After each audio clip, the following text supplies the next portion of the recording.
Hello, everybody. Welcome to another edition of Big Trouble in Little Podcast, episode 242. I am Joe Dubs, I'm Andy. I'm Chaz. I'm Zach. and we are back again, moving around schedules because a lot of life stuff happens, but we are here this week. We try to hit it weekly here. We're also on Couch Entertainments. We're on Big Trouble in Little Podcast and my Twitch channel on Joe Dubs 35 and all podcast services. We are still doing the Eastern movies, which Andy has chosen. We're doing The Sword of Doom, which we are going to get into right now. So, man, this movie hates women a lot, doesn't it? every moment. I got to ask this question. The main character, Yoshida, I think that's his name, one of the main characters. Is it, like, are they just portraying that he's a fucking asshole by killing that old man in the beginning? Yeah, he doesn't value human life. He's a cold killer. There might be something wrong with him. He might possibly just be insane. You're not really sure. Yeah, because that's where we start, and it's all downhill from there. I mean, he's. She even says it. They get to the top of the peak, and she says, "Oh, it's all downhill from here." yeah. Ryunosuke. I think it's his Ryunosuke. first name. Ryunosuke. Yes, he's crazy. he does the old anime, like, you know, when they do the close up to a face and he just smiling and just like eyes are wide open. So, Like- well, you say anime, but I think that like this probably helps inspire a lot of that just based on timing. But also, there's relevance for that. But I'll bring that up in a little bit. I had to do some reading because I had some issues getting through the movie that I didn't want to buy it over again. It was a whole mess. We'll get there. Andy, is it have we seen this director in any of the movies that we watched from you? No, even in my private movie watching life, I haven't seen this director do anything else. He's I can't remember his name. Hang on. Kihachi Kihachi Okamoto. Okamoto. He's done some other stuff. He's directed movies into the 90s, but I haven't seen any of them. This is the only movie I Graveyard. Yeah. I do want to bring this up too because so the whole thing is like they're in a fencing school, this guy, and this lady comes to see Yoshida and say, "Hey, you're facing my brother, please let him win, don't, make him look like a fool and dishonor him and all that stuff." And he pretty much tells her to go to this like mill area and rapes her, sort of say, because she wasn't, asking for it, or she wasn't giving it up willingly, because he pretty much cut off her clothes and stuff.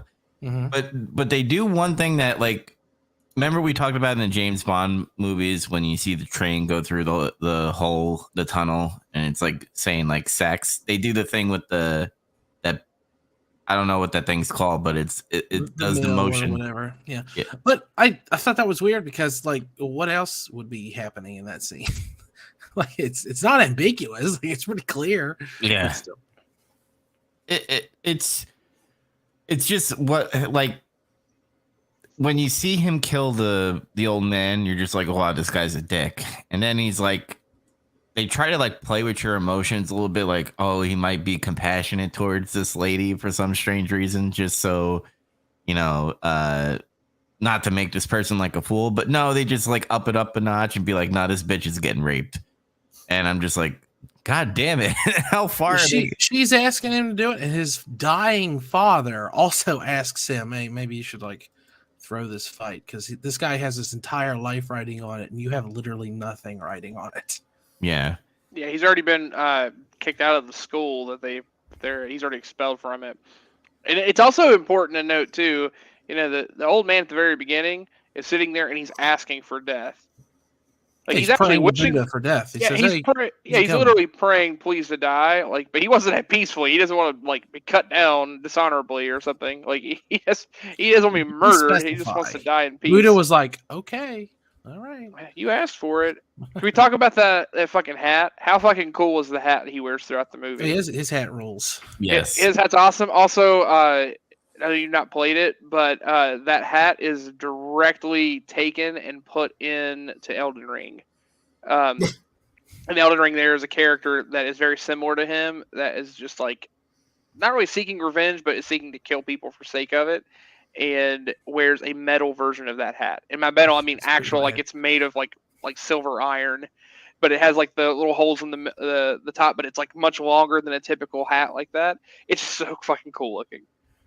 I always think, I mean, obviously those hats it was just a regular hat that they had in feudal Japan or whatever. But whenever I see it, I always think about Afro Samurai. Yeah. Well, it's slightly different because again, typical. Remember, I don't know the proper term for the type of hat, but they're wearing like when they're like you have farmers that are wearing it. It's a little bit shorter, but it's wide, a little bit wider, so it's helping protect from the sun. That's the whole point. But this one is like so long that it actually covers the face, but it has like the intentional slits so that you can see through it, but it covers your face so someone can't see you. It just like I don't know, just a subtle thing was really cool. I don't know. I'm jealous because I have one of the hats, but I have like the typical one. I don't have the longer one. I want that one now. But anyway, So I got a question for you guys. If she would have never done that, which would have never led to the mill scene, do you think he would have still killed him? Yes. Well, Yeah. maybe. I think he was still gonna beat him, but I don't know if he would have had to kill him. yeah. Because I'm not gonna lie. I had to read a thing, and reading it actually helped out a lot in understanding the movie, like little nuances of it. So I can spoil it a little. I guess just to get to the point of where he kills the guy. The one guy divorces the woman because he finds out that she left. Now he doesn't think she's been raped. He thinks that she went and propositioned herself, or she's just cheating on him to help him through the fight, which is what she was gonna do, except not sleep with him. So he's actually more mad about the whole dishonor thing. He can give a shit less if she's deflowered or whatever. He doesn't care about that. He's more mad about how dare you go ask for my and forsake my dishonor. I could have won this on my own. Then they actually have their duel. They sit to a still draw, and right as it's called, the guy actually goes for an illegal lunge. And at least the interpretation when I was reading it is that he is displeased by the lunge. So because of that, in retaliation, he parries, and the attack that he uses instantly kills him. Yeah, I thought, even though he's an asshole, like I thought it was kind of badass. He's like pretty much telling the judge, "Are you blind?" Like clearly that was an illegal move, and I parried it, and I hit him in the fucking in the head. But it was after the match was over. But he tries to say, "Oh, this all happened before the match was over." Yeah, it definitely happened after, and that's the whole thing. Is like it's kind of like I hate comparing it to this. Is a dumb thing. More recent movie that I've watched that this happens. The movie Joker. There's the whole thing with perspective. Your character's perspective is he sees things one way, but that's not how they really are. Things happen throughout this movie that are actually like that, where he perceives them a certain way, and he'll even try to justify it as he's talking to people, but they don't happen that way. And then he just eventually unravels and becomes fucking lunatic. But this is one of those. It's an early sign. I mean, the very beginning of the movie, you can say the same thing. He hears someone asking for death, and he's like, "Oh, okay, I can make that happen. Here, buddy." Like, yeah, I'm your friendly Grim Reaper, whatever. But yeah, I thought it was interesting. Yeah, he just straight bonk horny jail that guy and fucking killed him. And then his friends are like, "No, we're gonna make you pay for that." And he's like, "What? All right, we'll see." Yeah. He slapped the shit out of that woman's face too. Yeah, and slaps her out of the way. And they do this thing like.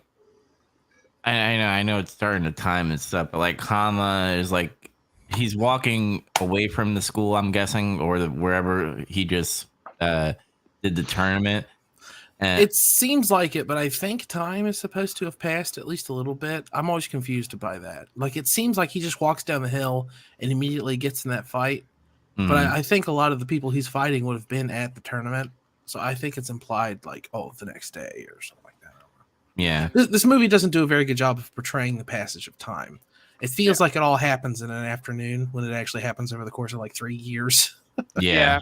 Yeah, the only time it actually does that is the very beginning. It gives you a time, and then all this stuff happens, like you said, where it doesn't really tell you how long it's taken, and then they have another thing come up and say 2 years later, and then all of that the rest of the movie plays out over several months, but that doesn't really explain that.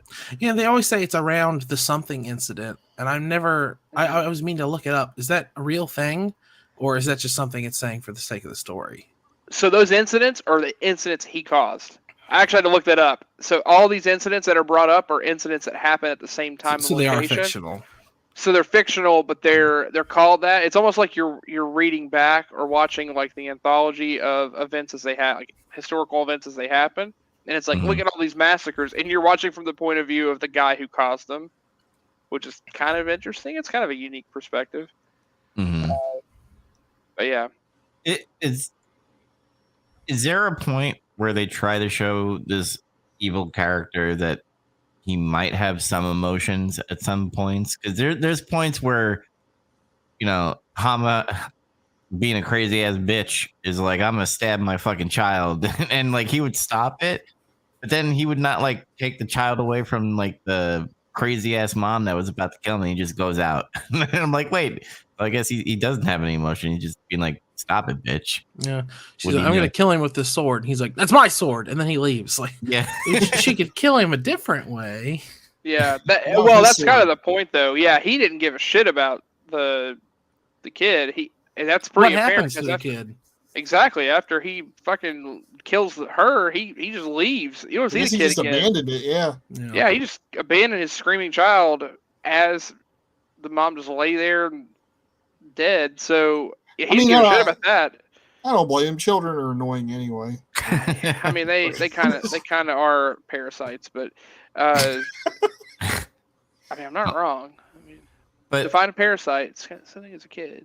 There was a point where, like, when she was, gonna stab him in the middle of the night, and then like he kills her. I thought he was gonna be like, "Nah, bitch, you're gonna stay alive. You're gonna live in," because she's begging to be killed.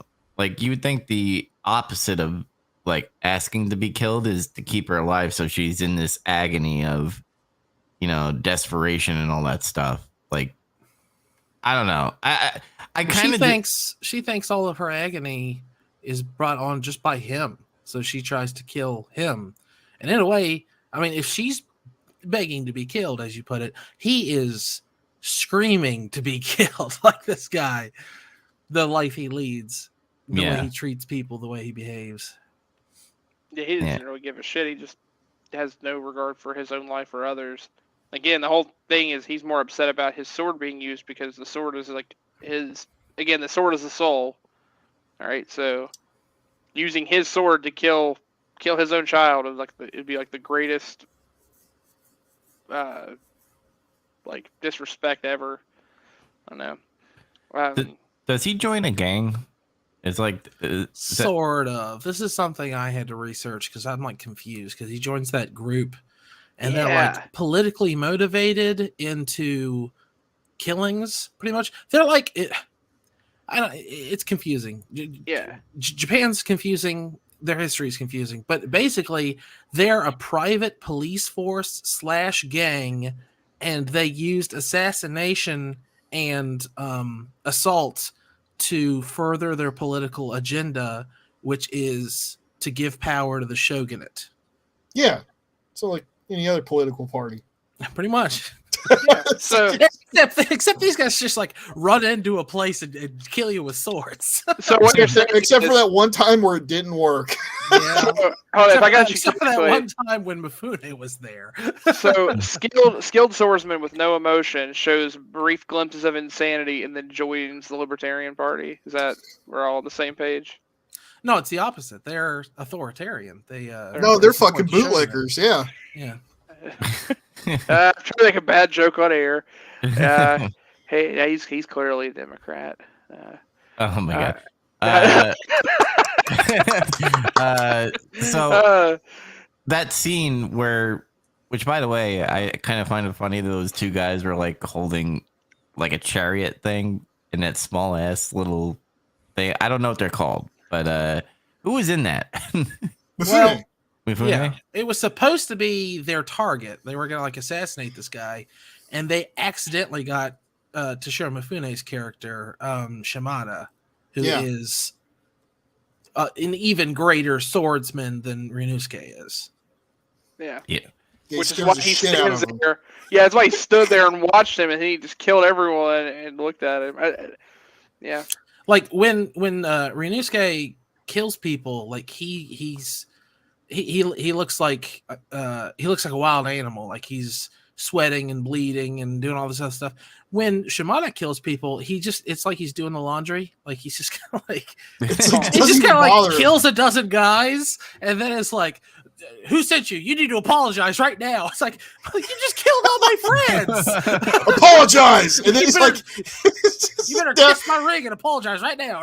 It's like down to the leader, and he's like, look what you've done. You've caused all these people to die. Now how are you going to make up for this? And he's like, I don't know. He's like, right. Oh, I wish I had the. Where's the rethink quote? your life. That's my favorite scene, by the way. Yeah. I think like the end, the big fight at the end, the climax is it and the fight in the Misty. It's on the cover of the DVD case, the Misty Valley, where he defeats all the students. Those are like the other famous scenes. But man, Nakadai is the reason to watch this movie. He's great in it. But that scene where Mifune kills them all in the snow, it's so cool. I love it. And cool. All the stuff leading up to it too is great because it's snowing really heavily and all the snow's getting on their hats like we were talking about, and it's just everything looks cool and it's exciting, and I'm getting into this. And then that fight, oh man, it's killer. Mm-hmm. I also like the part where he goes, because there's a point where he I think it's literally after where Hama is about to like kill the child and he takes a sword and goes away. He like goes past the school and he like hears like a technique being used, and then he goes in. He's like, "I want to be trained by your master." I want to fight the guy who just executed that dough attack or whatever. Mm-hmm. I was like, "Is Homer Simpson in there?" No. That his stance, by the way, I like that it's unique and stuff, and it's like he's looking, or at least like hearing the steps, because he puts his sword down. Well, it's like his father talks about at the beginning. He's tricking them because they look at him. It's like he's not ready for me to strike at all. Like he's just like looking down at his sword, and he looks like he's real slack and his shoulders are down, and it's just like he's conveying vulnerability. And then when they try to strike, bam! Like he gets them real quick, and it's cruel, as they say. Yeah, and that guy, his ego was so fucked up that he like started pounding his foot against the, he's doing the technique and hitting the ray of light and all that stuff. Yeah, he was unless that's the brother. It is. That was the brother. Yeah, it's the brother. Person. Yeah, it's the same person. He ends up facing that person, has no idea who it is. It turns out it's the brother of the man he killed in the duel where he was attacked with the illegal move and he parried. Mm. And it turns out the brother actually wants to get revenge on him. So that's its own little story that kind of plays out too, because there's also this girl that he's interested in that he randomly sees in the rain after that fight. And it happens to be the granddaughter of the guy that he killed at the very beginning, which is also kind of ties together. It's so hard at first to watch because there's all these different characters, and I'm like, I barely know what the fuck's going on. But then once everything starts overlapping like that, I feel like it gets way easier to keep up with. I will say, and I don't know if it's just for the sake of the movie. And again, to kind of backstory, what happened to me is I fell asleep. It was like drifting in and out of parts. Funny enough, the part I woke up to was to watch the part where Mifune killed everybody. That's the one to watch. People, which was so fucking awesome. Then I fell back asleep, and then I woke up, and then he's in the geisha house. So I actually missed the part where he killed. So you just saw the fights. Yeah, I had to go back and I'd watched like up to those points, but I had to go back and try to rewatch, and I got to watch like 95% of the movie, but I had to go back and read it. I was a little confused. And reading it, it turned out like this is based on, it's like part of a larger series of, it was originally a book, or series of books, but it's actually because of like a running serialized story over like 30 or 40 years. Yeah. Yeah. It's like a weekly that was like made. and it's like part of the story that came out of that.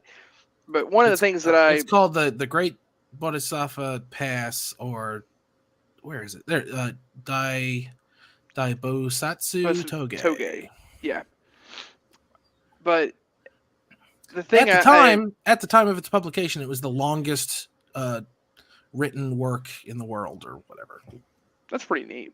It's not anymore, but it was at the time. Oh yeah, it was really old though. Yeah, but it's still cool, nevertheless. Anyway, one of the faults I had with the movie, or flaws I thought, was that it did feel like it is hard to follow, and it just seems like very conveniently it wraps up and ties in. But it's probably a movie that serves well if you've watched it a couple times to then pick up on things to kind of see. I mean, there's still some great things about the movie. The fighting scenes we've already talked about. Ryunosuke's characters, like the actor that plays him, does such a great job with portraying. Nakadai. Yeah, Nakadai. He does such a good job of just being so cold and emotionless. Like sometimes it's harder to be expressionless than it is to have an expression. He just looks so blunted. Like, and it's the whole point. He's really trying to give off a facial expression like he's psychotic, and it works really well. And I don't know. I had some trouble piecing together some of the story, but that's more because of how I had to watch it and put little pieces back together. But after the fact, it seems to fit pretty well. The only thing I couldn't get together was just randomly, I'm in a haunted geisha house. The coolest part. Well, the scene itself was cool. It's just like, for the story, it was just random. I'm in a haunted geisha house. What? But I haven't. This may be me just being like, man, they're obviously all Japanese, and I literally can't tell who's who in the samurai. But the brother never gets his revenge, right? Am I clear on that? Yeah. Me choosing this movie is me being like a huge fucking asshole. Like, I've suffered for years, just as many other people have. At the end of this movie, the brother doesn't get revenge. You don't even see the end of that fight. And like Chaz was saying, this is based on the super long serialized story. They were going to make a sequel to this, and they never did. And they never will. Nakadai's dead. The director's dead. Mifune's dead. The guy who wrote the story's dead. These people are all long gone. There's never going to be a sequel to this movie. And it pisses me off so much. But I still watch this movie just because I enjoy it so much. Like the end where it freeze frames on his like desperate struggle. It's and then you're like, wait, what? And then the very first time you see at least in my case, the very first time I watched this movie, I was like, wait, huh? And then you like get online, you look it up. There was never a sequel. They planned one, it never got made. I was like, no. Yeah, well, that's what happened to me. I woke up and he's like slashing the fucking building he's in down, and then he starts killing a bunch of people, and I'm like, wait, wasn't he with those guys? And then it ends. There's a real quick where they're talking about like there's like a division in their group, and it's like, I need you to kill this guy. Meanwhile, they're having a conversation. Okay, we need to kill that guy, and also we need to kill Reno's. Well, they do kill the one guy he's with, right? Yeah, they kill the guy that was like the leader. Yeah, I think the brother was, if I'm correct, I don't know, was outside where he's like, come outside, and he like shows him the little pistol that he has under his gi and stuff. Yeah, he's out there with the ninja guy. Yeah, and I was like, cool. Yeah, I was like, wait, they're gonna Lincoln his ass. Like, oh boy, a ninja. A ninja with a gun. Fucking ninja mage. Yeah, gun ninja. Gun jutsu. He's a wizard. He's a wizard with gun jutsu. Yeah, I don't know. Like, obviously, the final battle scene where he's struggling is cool, but before that, with the whole seeing like evil Hama, ghost Hama, and all that stuff, or at least he was thinking that, or he was being haunted. It's like all the people he's killed. Yeah. It kind of reminded me a little bit of Metal Gear Solid 3 when you go into the river of the dead damn it, that was going to be my joke. I was going to say, and at the end of this movie, he fights the sorrow. Yeah. Oh. Well, what's funny is at least this, you guys fill me in on this if I'm wrong, but it seems like the turning point of the movie, at least in terms of where he's at. The one thing that is still either way is that he feels like he is unbeatable. And Yeah. regardless of how he feels with his emotion, whatever, like you're picking up that he has this whole psychotic thing where he really is just emotionless. It's very cold. But he the one thing he is true to is that his sword is a part of him, and he is untouchable. Like he cannot be beaten in battle until he sees Shimada. He sees Shimada, and he is clear like, oh no, he is better than me. And that's also at the same time that like they keep replaying those words, and the end of later on, he keeps hearing the same words about the sword as the soul, evil sword, evil sword, evil soul. Evil So mind, evil sword. it makes me wonder if evil mind, evil sword. That's it. So it just makes me wonder how much of that is if he didn't respect Shimada, knowing that Shimada is very likely superior to him in battle. Like, would he actually even take his words to heart or not? I wondered that. I think what it doesn't show it well, I think, but I think he does. You know, basically when he gets to the haunted house and all that stuff, hearing that his own father wants him fucking dead, I think fucked him up in the head big time. Even though he's like, I want, even though he's like, I want to still fight, you know, that guy's brother. I think it did a number on him because, like, when you see him just sitting there talking to that guy, and then obviously you see Amatsu, I think her name is, who literally was actually there just getting away from the quiet, from the loud noise, just because she said she was not feeling well. She was eavesdropping, wasn't she? Or was she? I don't think so. I think she was. I think she's trying to spy for her maybe boyfriend and ninja uncle. Yeah, they set up how she asks about how she wants to go in Gun Ninja. It's like, oh yeah, you know them. Go in there and hear what you can hear. Yeah, she's trying to say, "Oh, I'm sorry, I was just in here trying to take a rest. I was feeling sick." No, I read that wrong. I guess. I will say I definitely saw that scene going back, but without like seeing how all of it was going to play out and thinking, oh no, is he going to rape her too? Because when he was like, "You stay here," and I was like, "Ah, fuck, not this, not her." And then I didn't realize too that she was the granddaughter. I guess I'd forgotten because of how I watched it in the weird sequence I did. Yeah, I mean the movie's. It's not a perfect movie. It's a little hard to follow at times. So I'm imagining it made it even harder the way you watched it. Yeah, I definitely did a Memento. I was like, oh, it's not just backwards a little. Well, what's I guess what's great about this film is like it gives so many outs to the main character to possibly go on a good path. But he always chooses the fucking evil path all the time. Because he could have been like, all right, let that bitch go at the end. But he's like, no, we gotta kill her. Yeah. This is the guy that played Fable, and as soon as he was given any freedom outside of like that first quest, he killed everyone in the fucking village. I want your house and your house, and I'm marrying your husband, and I'm gonna fucking take that too. I'm gonna kill them all. Yeah, that's what he did. Is Ryunosuke a redeemable character, or is he just a terrible protagonist? He's just so happens to be the protagonist, and he's just an evil guy. He's a great heel. Does that make this a bad movie though? No. There's movies like that where the protagonist is, people get the word protagonist twisted and for some reason always assume that means they're a good guy. Yeah, that's not what that means. One of my absolute favorite movies of all time, the main character is an irredeemable, terrible person. There Will Be Blood. Daniel Plainview is a bad person that whole movie. Like, he starts to trick the viewer just like he's trying to trick the people around him, but at no time during that movie is he a good person. He's always a bad person.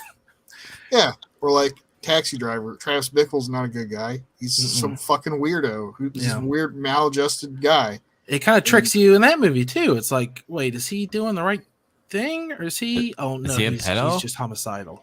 He's just a fucking crazy guy, like this guy, kind of. But this movie never has that moment of like, wait, maybe he is a good guy. He's just like a horrible monster the whole time. Oh yeah, he's just the worst immediately. Like, he kills an old man, and they're like, wait, did you not get the memo? Yeah, and then he rapes a woman, then he kills her husband. It makes it seem like it's justifiable. And he's like, nope, he's just a really good swordsman. That's all he's really got going on. Or Joker, like Chaz brought up earlier. I mean, he's not a fucking good guy. He's just some fucking pathetic, crazy guy who becomes crazier. Yeah. It's actually a good cautionary tale of not glorifying someone who is mentally ill or bad. Like, no, this is a guy that's really fucking good with the sword, and he's fucking crazy. Yeah, killing does not affect him emotionally like it does a normal person. Yeah, that's bad. Yeah, he was like probably like fucking up small animals when he was a kid for the hell of it. So the Wikipedia So- synopsis of this movie states at least twice like he's questionably insane, or he might be completely unhinged or something. And I was like, sort of, but I don't know. Like I don't think it's that he's insane. I think calling him insane would be like letting him off the hook. I think there's something broken inside of him where he doesn't feel emotion for human life or something. No. Which, I mean, you could like qualify, oh, that means he's insane. But I think saying insane is like casting the widest possible net. I think that's lazy. Yeah, no, insanity would assume like he has complete incoherent thought. Like you're getting into schizophrenia. No, he actually fits what would be considered antisocial personality disorder. He is above the law or the norms of what would be there. He isn't affected by it. I was gonna say this guy's a sociopath. It seems like he just views people like objects or things. Yeah, like when it says insane, I picture like, oh, he's a crazy person. He's throwing a shit at people. No, this guy's just like stabbing his wife to death in a pond outside their hovel, like, and then abandoning his infant son. Like, no, yeah, he knows what he's doing, and he doesn't understand that it's wrong. He possesses all his faculties. He's just like he just doesn't care. The only thing that brings him joy is killing people in a sword fight. That's kind of it. For some reason. And watching the guy own people too, because in my mind, I guess he was kind of scared, but also like getting a chubby watching him, kill all those guys in front of him. Like, oh, this is so good. When he was watching Shimada, he was like, holy shit, this is amazing. And then he was like, wait a minute, he's better than me. Fuck. Yeah. I got really serial killer vibes with him. Sure. Yeah. Like after you kill your first victim, it's easier from here on out. And that's how I always wondered, I'm sorry to interrupt you, but I always wondered, the story doesn't really make it clear. Is that old man at the pass the first time he's killed? Or is it just another on his bloody trail of yeah, that's actually a good point. Yeah, they never truly say if he killed, but they do imply that he had, because he also got expelled. And the way they admit because he's so cruel. Like he was literally expelled from the school that he could have potentially like run later on because he was too cruel. The way his father speaks to him, it makes me think like he has killed before. Mm-hmm. It may be like there was an accident in training or something, and that's why he was expelled or something. But really, he's just like a cruel person, and his father sees that in him. Yeah, that's how I took it. It was just that was just another guy that on his path. Maybe it was early. He just killed a couple people. I thought he was like a border patrol agent, because he's like, "Are you a pilgrim?"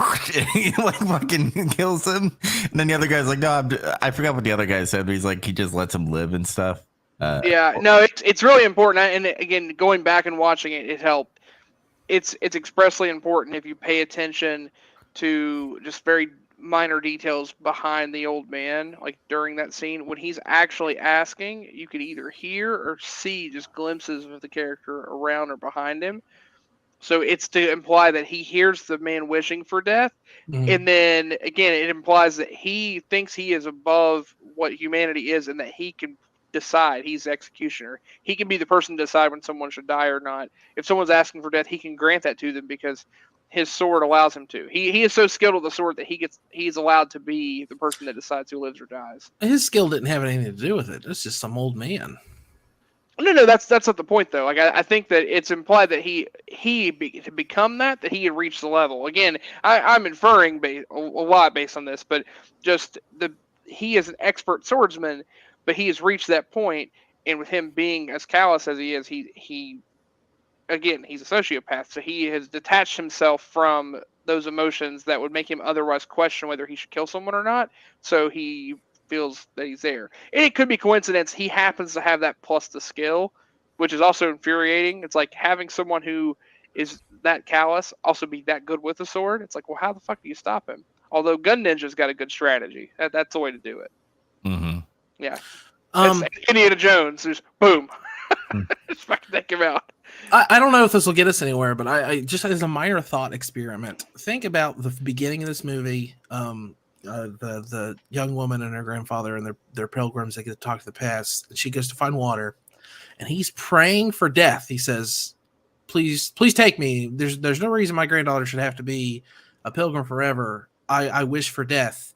And then Renisuke happens upon him and kills him, granting his prayer. Like, granting a prayer in and of itself is a benevolent thing to do.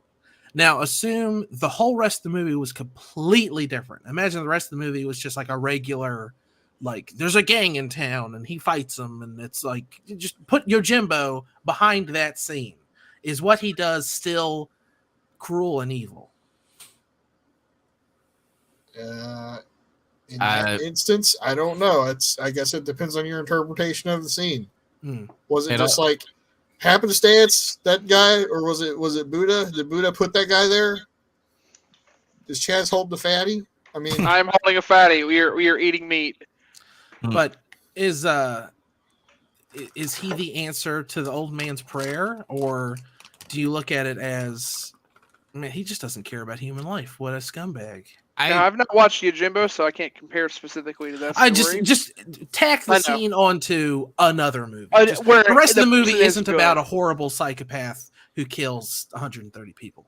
It's an interesting question because it becomes a gray area in the sense that you could still turn that the other way and say, well, regardless if it's a benevolent act, he felt that he had the ability to decide to do that act like he's some type of god. Like, who has the choice to get to decide to do that for someone? Because it's not like this person is actively, like, it's not a mercy killing. It's not like this person's in a great deal of pain, like a very apparent pain, and they're going to die anyway. It'd be kind of like seeing someone that's laying, like a wounded animal that's going to die anyway. It has a mortal wound, so you put it out of its misery. It's not like he did that.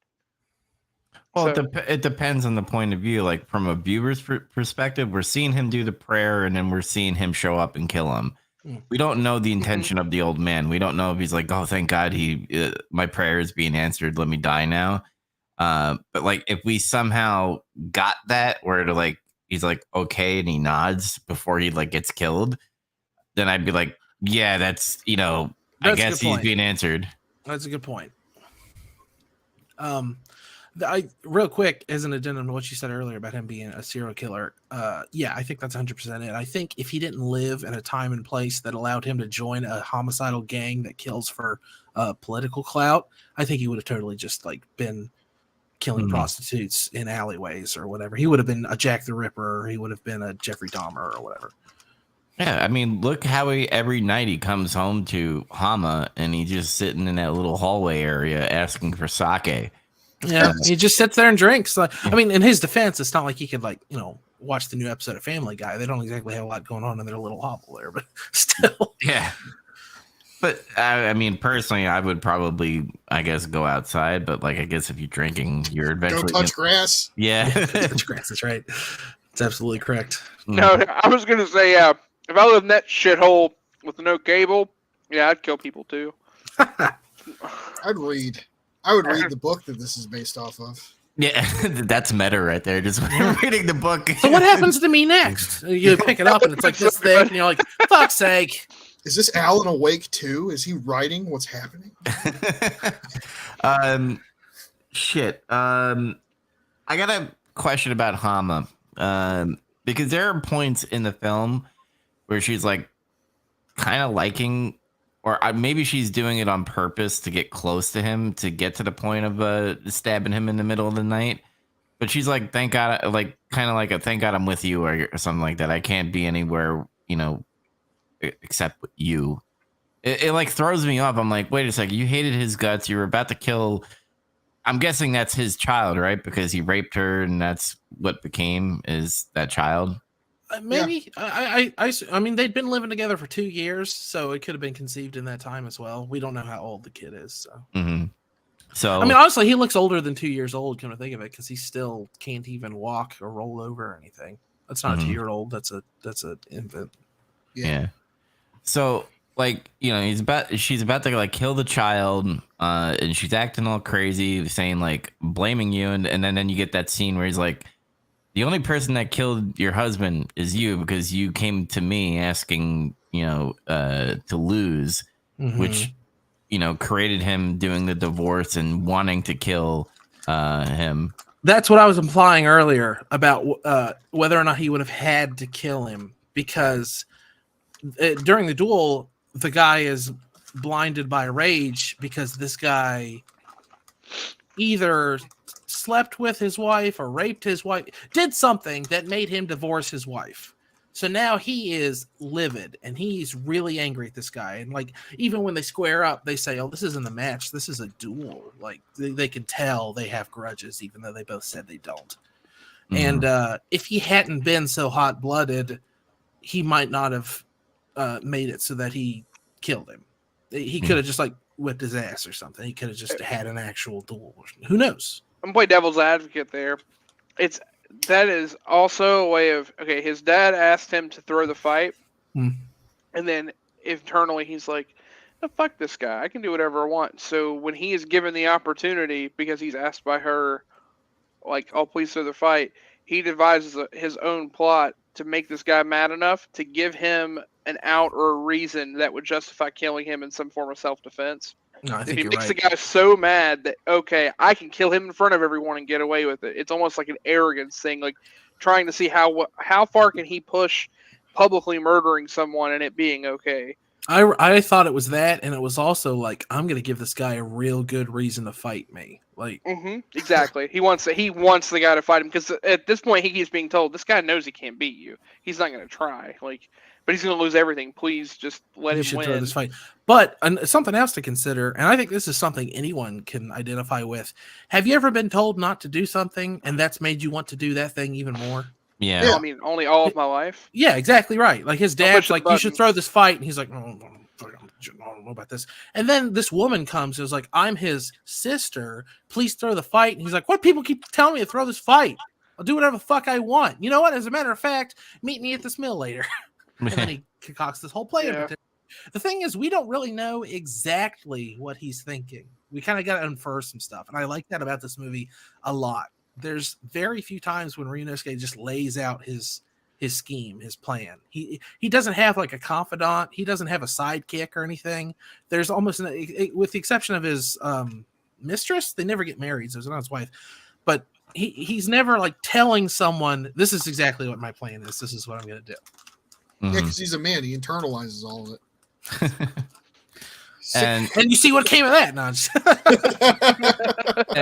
I actually, in the part where like if he never fucked Hama, I think he would have just showed up the other guy, because it kind of shows later on in the movie that he's going to this school, showing up, you know, the pupil and stuff. And I think that's what he would have done at the tournament. He would have showed him up and be like, haha, I'm better than you. I'm better than all you motherfuckers in this school, bitch.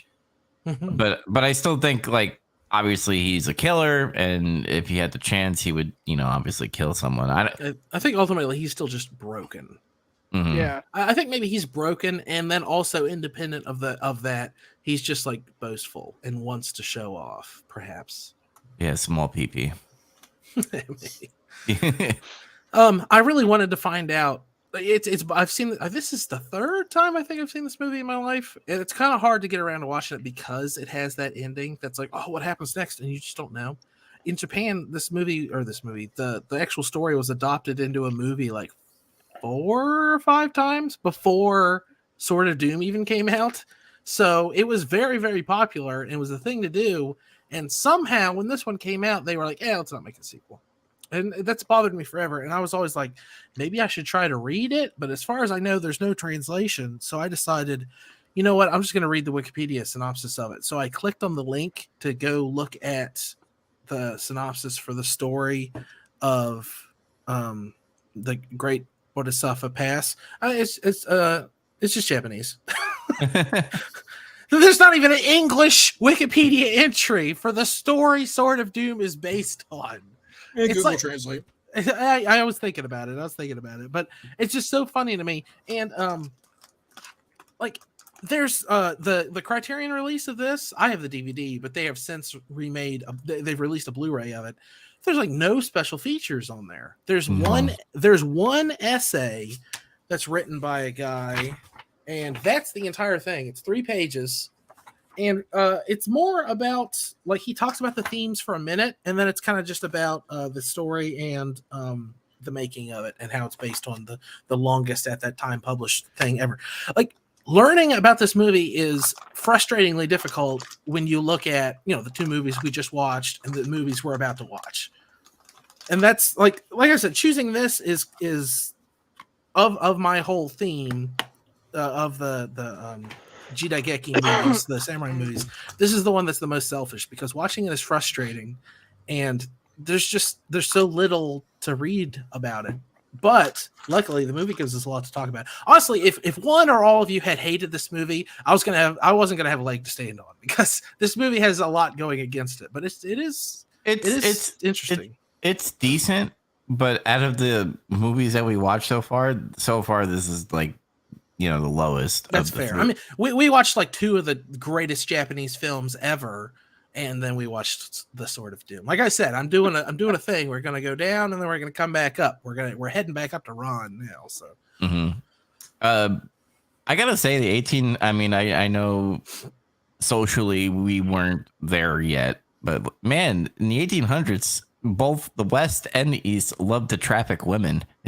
Like they would like. Hey, human civilization loves to traffic women. I'm pretty sure. Yeah, I think they still do in parts of the world. Yeah, I would say it's 2023. Just within the last 5 years, Chillicothe, Ohio, was deemed one of which is about an hour from my house right now. It was deemed one of the largest like human and child trafficking centers in the eastern U.S. Is that true? Yeah, that was true. It's apparently just because of the location of how it's so close to so many other cities. Yeah, there's a huge cross section because there's so many interstates that cross by. It's a very easy place for human trafficking to happen. So, yeah, I mean, if you don't think human trafficking still goes on, walk into any public restroom. There are signs on the wall about it. Yep, no, they definitely exist. No, but unfortunately. Why do you think Liam Neeson made that movie? I can't believe they made too many sequels with that. Fuck. What sequels? Taken. No, they're just one movie. No, there's those are just weird fan theory bullshit. Oh, but what you were saying is it's similar to Westerns, and yes, they very much are. Samurai movies and Westerns, they're best friends, they're cousins. Yeah, cowboys are the samurai of the West. Easties and Westies. What about Northies and Southies? When are we going to watch those? Eskimos and like Zulu that. warriors. Vikings and Zulu warriors is fine. What's the Southies? Zulu warriors. Zulu warriors. Did you not hear me? Sorry, I was still on Vikings, and I just for some strange reason, because I watched Kevin Sorbo, I was like, "Fucking Hercules, man." There you go. Kevin Sorbo rubbed off on you. I can tell. Ugga bugga south. He rubbed off on Kevin Sorbo. I believe he did. Yes. So before we get to the thing, I just want to point something out. It's totally random, but it's somewhat related. When you brought up the director earlier, I was like, I wonder what catalog of things he has. I just picked a movie on his list of like best movies he's made, and I found one of the greatest synopses. So is it Human Bullet? Because I really want to know what the fuck that's about. No, it's not. It's Blue Christmas. Okay. Yeah, so 1978 Japanese film Blue Christmas. UFOs appear on Earth, and people who actually see them suddenly find that their blood has turned blue. Soon panic and hysteria result in the new blue bloods being persecuted by the rest of mankind, and eventually certain all too familiar measures begin to be taken against them. I want to watch it. It is literally a parallel to the Holocaust, but about aliens. What in the shit? I want to watch this. I know what I'm choosing for my Christmas movie this December. There it is. Let's go. Yeah. Oh, God. Yeah. I have a feeling it has nothing to do with the Elvis song. No, probably not. Let's wrap it up. I want to warn our listeners. I love this movie. This movie is really cool. That's why I made us all watch it. does not have a conclusion. It is a cliffhanger ending. You'll never get to see the next movie. But if you want to see some wicked great fight scenes and really get to twist your brain noodle around like some hypothetical moral conundrum, like we've been doing, watch it. It's really good. I think it's on. Where'd you guys watch it? Isn't it? It used to be free on Amazon. Is it anymore? No, you got to rent it. Oh, never mind that. I was on the seas. It's on the Criterion channel at least. Well, oh, I also wanted to bring up every movie that we've been watching has been gradually getting very, very violent. Like last movie, we got blood. Now we got like the body parts that are just fucking getting sliced and diced. It's great. We've each movie we've watched has also been few years into the future, and as Japanese film goes on, it gets more. I mean, it just gets worse. Right up until you get Ichi Killer, but that's a ways down the road. Yeah, my final thoughts is I enjoyed it. There were parts where I was kind of confused, but us talking about it, like I was like, oh, now it makes sense, and all that stuff, and all what Chaz brought up, what he read on it.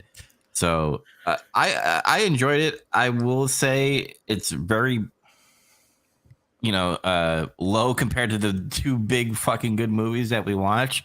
But hey, that might change. We still have other movies that are in this list, and that could change. That's right. There might be movies that suck even more that Andy made us watch. I'm interested in that 2002 movie that we're gonna be watching. Me too. Twilight Samurai I have never seen, so I cannot speak for its greatness. But it was on a bunch of lists, and I coincidentally owned it. So we're gonna find out. We might hate it. I don't know. We're not watching it next week though. But hang on, let's wrap up Sword of Doom real quick. Yeah, Zach, what about you? What's your final thoughts? I really liked it actually. It was another kind of a slow burn thing. A little bit in spurts. It's like it would slow down for a little while and then some crazy fight would happen, or Ryunosuke is being crazy. Oh shit. But, I relate to the protagonist. I feel like I'm superior to pretty much everybody and I hate everybody. So we're really going with this. And, I'm going to die in a fight killing like 137 people probably. Oh, I don't know. We don't know. It just froze. So, I recommend it. All right, Zach, Chad. are you still there? What? Yeah. Zach? Oh, there he is. No, I'm just fucking with him. Oh. He said he froze. I was just like, he's got taken out. He's done. I think that I liked the movie, but I don't think I would recommend this to someone unless they were already like an avid fan of this type of film. Certainly wouldn't like a newcomer say, "Oh, yeah, you should watch this first. This is your introduction." If someone's like, "I've never seen Seven Samurai or Yojimbo or Harakiri before," I'd be like, "Okay, well, don't watch Sword of Doom." Yeah, definitely don't watch this first. Yeah. Yeah, that would basically be like telling someone, and it's like, what kind of films do you like? Oh, I just like to kind of just enjoy the ride. I don't want to think too hard. It's like, you should watch Tenet or Inception. Like, that's effectively what I'm doing. It's like, yeah, hurt your brain. But no, this film was okay. I kind of, and again, I'm not trying to be racist. More like culturally appropriate. Personally, for me, I am now a fan of sake. And you brought this up earlier in the chat. But when I first had sake, hated it.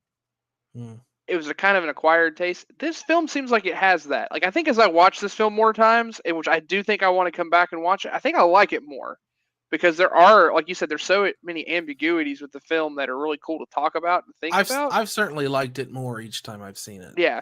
So because the first time I watched it, I was like, oh no. But again, it's funny having to piecemeal it and go back. Like it helped. So maybe if I sit down and actually watch it one time all the way through, it'll be even better. But even as we've talked about it and I've looked stuff up, I've liked it more. Do I think it fits on the level of what we've watched earlier? Not quite, but again, if I watch this a year or two from now, and maybe I'd see it to be more endearing. I'm not sure, but yeah, would recommend it though to anyone that's a fan of the genre. Mm-hmm. All right. Well, we are going to be doing a bonus episode next week because Zach is going to be doing memorialing and barbecuing and probably beering. Are you going to be do your Second Amendment right and go shooting too? There was a plan to, but we weren't able to follow through on that, so I don't know. Okay, well, I might be doing that in a few weeks. Nice. Anyway, Zach won't be here next episode, but he's already seen this movie. Andy, I'm gonna let you say it because you know me, I always fuck up names and shit. So what movie are we watching? I actually can't remember how to. I'm just kidding. It's Rashomon. Yeah. You're gonna get that later. That's gonna be a funny joke after you've seen this movie once. Mm-hmm. It's Rashomon. We're gonna jump back in time. It's 1950s Rashomon, another Kurosawa movie, and it also has Mifune in it, and it also has Takashi Shimura in it. So, prepare for a good old time. After you watch it, you're gonna be like, "Oh, that's what that episode of Star Trek was referencing," or whatever. It gets referenced a ton in modern stuff, especially television shows. Okay, so remember to watch that, and then me, Andy, and I think Chaz will be here too to go talk about that movie. Me and Andy will be here, and I guess Chaz might be here too. Well, If we allow him, if he behaves himself. I'll be a good being, I promise. Oh, Daddy. Yeah, but yeah, we're gonna be watching. Are we gonna include that in the ranking? I mean, I I've always seen it. kind of I always slip it in there just for the sake of totality, but Yeah. Yeah, I mean, Zach's watched it already, so yeah, why not? I've never Yeah. seen it, so. Zach's seen it, so we can put it in the ranking. I All right. recommend this movie. yeah, there you go. He already recommended it. Spoilers. Maybe rewatch it just for fun. I'm just saying it's on HBO Max Oh, sweet. That's cool. or on Max, I guess. Yeah, Max. Yeah. There's some news for you. All right. Well, let's get to the last word, but usually before we have that, we have a little ad to do. So here you go. Wrestling nerds, wrestling weebs, wrestling fans. If you're looking for a different kind of podcast, one that goes over actual big wrestling news, I mean real stories, not somebody getting divorced or baseless rumors or whatnot, and get some color, we got that. We also do reviews of wrestling from the past, but sometimes we also do wrestling from the modern day too, if it's something that interests us at the time. Other than that, I would say the main attraction is just three guys who have been lifelong wrestling fans doing what wrestling fans do. Cutting up, cracking jokes, and just enjoying the entertainment wrestling can provide, however that comes. If you want to catch Getting Some Color, you can catch it bi-weekly on Thursdays, 10 p.m. Eastern, usually. Usually. All right. Last word time is where we do what the hell we've been watching, playing, or doing, and then eventually when we have some news, we will talk about that. I'll go first. I barely touched Zelda because life stuff happened, and I was like, I don't want to play games, so I decided to watch. I don't know why, but Kevin Sorbo movie. So I was sitting on my new recliner that is right over there, and I went on Amazon Prime. And I went down like a weird rabbit hole of like B-rated movies. So this non-Kevin Sorbo movie I watched called Them. It had like capital T, then small h, small e, and then capital M. I don't know what it means. But it's fucking weird. It's like this Spaniard director or whatever. This main character shows up in a field and he's in a suit and he has a suitcase and he looks at the time and he bumps into someone and he seems surprised and stuff. And then they do like this weird thing, like this monologue, like the humans live on here, but they're not awake and all that stuff. I don't know anything about this fucking movie because there's like a secret. I don't know if they're aliens. I don't know if they're like a secret government program. I don't know if they're in a dream and they're trying to wake up. But my God, I can't explain it. It's weird. But after that, I watched Left Behind, The Rise of the Antichrist. Now, if you remember Left Behind with Nicholas... Hang on just 1 second. Yeah. Why? Why did you see that? You're like, no, I want to watch that. Because I don't know, it had the guy from the Street Fighter movie, and I was like, hey, he's pretty good. Let me see what. I guess that's as good a reason as any. It's just Okay, hold on. You said the Street Fighter. Let's clarify it. The Street Fighter Rise of Chun-Li. You use an actor from a really bad B movie to then decide I'll watch that other really bad B movie. He's actually decent. I like some of his stuff. I'll watch the God movie that he's in. He's always like the villain guy, but he wasn't the villain guy in this one because you're just like, that guy's the Antichrist. And this movie is so eye rolling. It's so political. It's fucking funny. Like they do a lot of things. This is this is after COVID stuff. So this movie is just recently. So they have like a news anchor and stuff. You're like, yeah. The Antichrist stole the election. God damn it! Oh my god! Now the flags are gay. They're talking about like vaccines. They're talking about like masking, and then they're just like, "Oh yeah, the government's behind everything," and and then digital currency because that's like the big news that it's happening right now. And Kevin Sorbo, again, just to clarify, this is a sequel from the Nicolas Cage movie, where Nicolas Cage is a pilot, Ray Steele. Where everybody Ray Steele. Ray Steele? Yeah. Is that really his character's name? Yeah.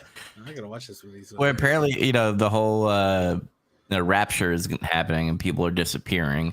So there's a sequel to that where apparently the government said they debunked that the rapture ever happened. They said what? Like they make it ambiguous, say like either aliens did it or another country had a technology to teleport somebody, or they have the religious point of view, which is God and the rapture and all that stuff of Revelations. But anyway, you know what? I can buy that. I can buy that they convinced people that it didn't really happen. So never mind. Yeah, actually, no, that is. So the main thing is Ray Steele. That's funny saying his name now. He doesn't believe in it until the rapture happens, meaning God and stuff. So he has to go like to the old church where his wife died because of the rapture, and like get in with God and stuff and convince people. But then they do this like weird story where the guy from Street Fighter is the red herring that he's possibly the Antichrist, but like they throw this like other guy like, oh, we have this new guy that's going into the UN named Nikolai something, and Spopovich. And they the news anchor guy the news anchor guy goes to this like meeting with like Nikolai and the guy from Street Fighter, and they're all talking and stuff, and Nikolai just starts like doing this weird devil magic thing where he like convinces everybody in the room that they're a security guard shot the guy from Street Fighter and everybody in the room, and in reality the Antichrist took the gun and shot everybody in the room. And then as the survivors were coming out of the room, they're just like, did you see that security guard? And that's where it ends. They're just like, what? The news anchor guy says, this guy is bad and you should all go to God and stuff. And they go into a plane and they drop pamphlets of you believe in Jesus. But that's where it ends. I mean, it still sounds more believable than the story of Noah. So maybe they're onto something. Mm-hmm. The other Kevin Sorbo movie was from 2017, where Kevin Sorbo's character is an atheist, and his son died of cancer, so he doesn't believe in God because he thinks God killed his child, and he doesn't understand why he would take the child away. But he gets so drunk that he gets into a car accident and then goes to the afterlife, a near-death experience, and sees his star child, and he hugs him. And he's like, "You need to see the light, Dad. You need to see the light." So he goes back home and he starts to believe in God and stuff. And he remarries his wife because they split up because he's an atheist and he's divorced and all that stuff. But the main thing is they had to come up with a idea to spread the word by getting NASA to get a satellite go around the Earth while everybody had their cell phones, flashlights up in the air so that they can capture the light. Because that's what you need to see the light. The son was telling him to spread the word there was some Bible verse about the light and stuff. Not let there be light in the beginning of Genesis, but some other Bible verse. Is Kevin Sorbo like a Christian, a severe Christian? Yes. Okay. Oh, you should. I did not know that. I was like, wait a minute, what the fuck is going on? So Kevin Sorbo is basically, again, I'm not speaking my own political beliefs, but literally from what he has said on Twitter, it's like if you took the congressional political people, what's her name, Marjorie Taylor Greene and Lauren Boebert, put them together and gave them muscles and made them male. That's Kevin Sorbo. He says some fucking zero IQ dumb shit like on the internet. Although sometimes it seems like he says it almost intentionally. Like he says it with the whole. It's like that. It's exactly. It's like that. You literally contradict yourself in the same sentence. But like again, politics. That's news. Prevails. That's news to me. Okay. That's why this is so funny to me. He's telling me all this stuff he watched, and I'm like, Well, okay. I didn't get to I didn't get to the best part. So he remarries. He remarries his wife, right? And you're just like, oh, well, this is so awesome. It's so cool. Like, oh, they're the she dies. The family's back together. He like does this like whole romantic like alone in the park with like chefs and shit. And he's like, marry me. And she's like, yes. And they go back to tell the children. And the mafia fucking guns her down. No, this is not fucking the Punisher. Fuck. Nicolas Cage shows up.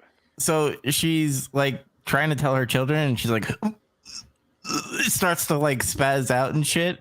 And apparently, she had some type of gene that caused the cancer for her son. So now she caught cancer. What? And literally you're like they play with your emotions a little bit because they're just like, oh, she's going because by the way, Trace Adkins, the country singer, was a doctor in this movie. He's like, he says, you're totally gonna die, you have 5% chance of living. And she's like, I'm gonna try and like beat this. She doesn't beat this. She became the statistic of the 5% of not 5% and the 95%. Yeah. The 95%, and she dies literally with the whole app thing where the satellite looks at all the lights and stuff, and she does like one last gasp, and it dies on Kevin Sorbo's shoulder, and while everybody's singing in Silent Night. So it's a Christmas movie. It's also a Christmas movie. Great. Yeah. If it helps at all, Andy, Kevin Sorbo also has like 7 doctorates in random fields of science, so everything is legitimate. Mm. None of that is true. But he was great in Hercules and Andromeda. I just wish every actor would learn that I don't fucking care what they think about anything. Just don't bring that shit into your movies. Just go act, unga bunga, whatever. I'm sure he's cashing some big old paychecks from all these weirdo Christian movies. Means more people need to follow the Kurt Russell principle, which is fucking just act, do your fucking job. Yeah, keep that shit at home. I have to tell people that in the hospital. Like, keep that shit at home. I don't care what you think about it. We're here to work. If you don't want to do it, get another fucking job.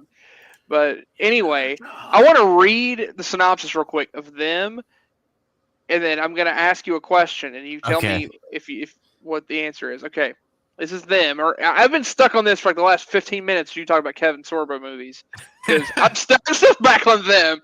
So humans live in a comfortable dream that repeats itself. They control the dream.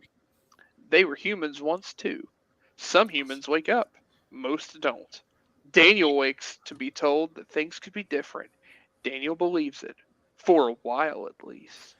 Do you need someone, myself or another person that I know to like refill or refresh your CBD gummies? Are you doing okay?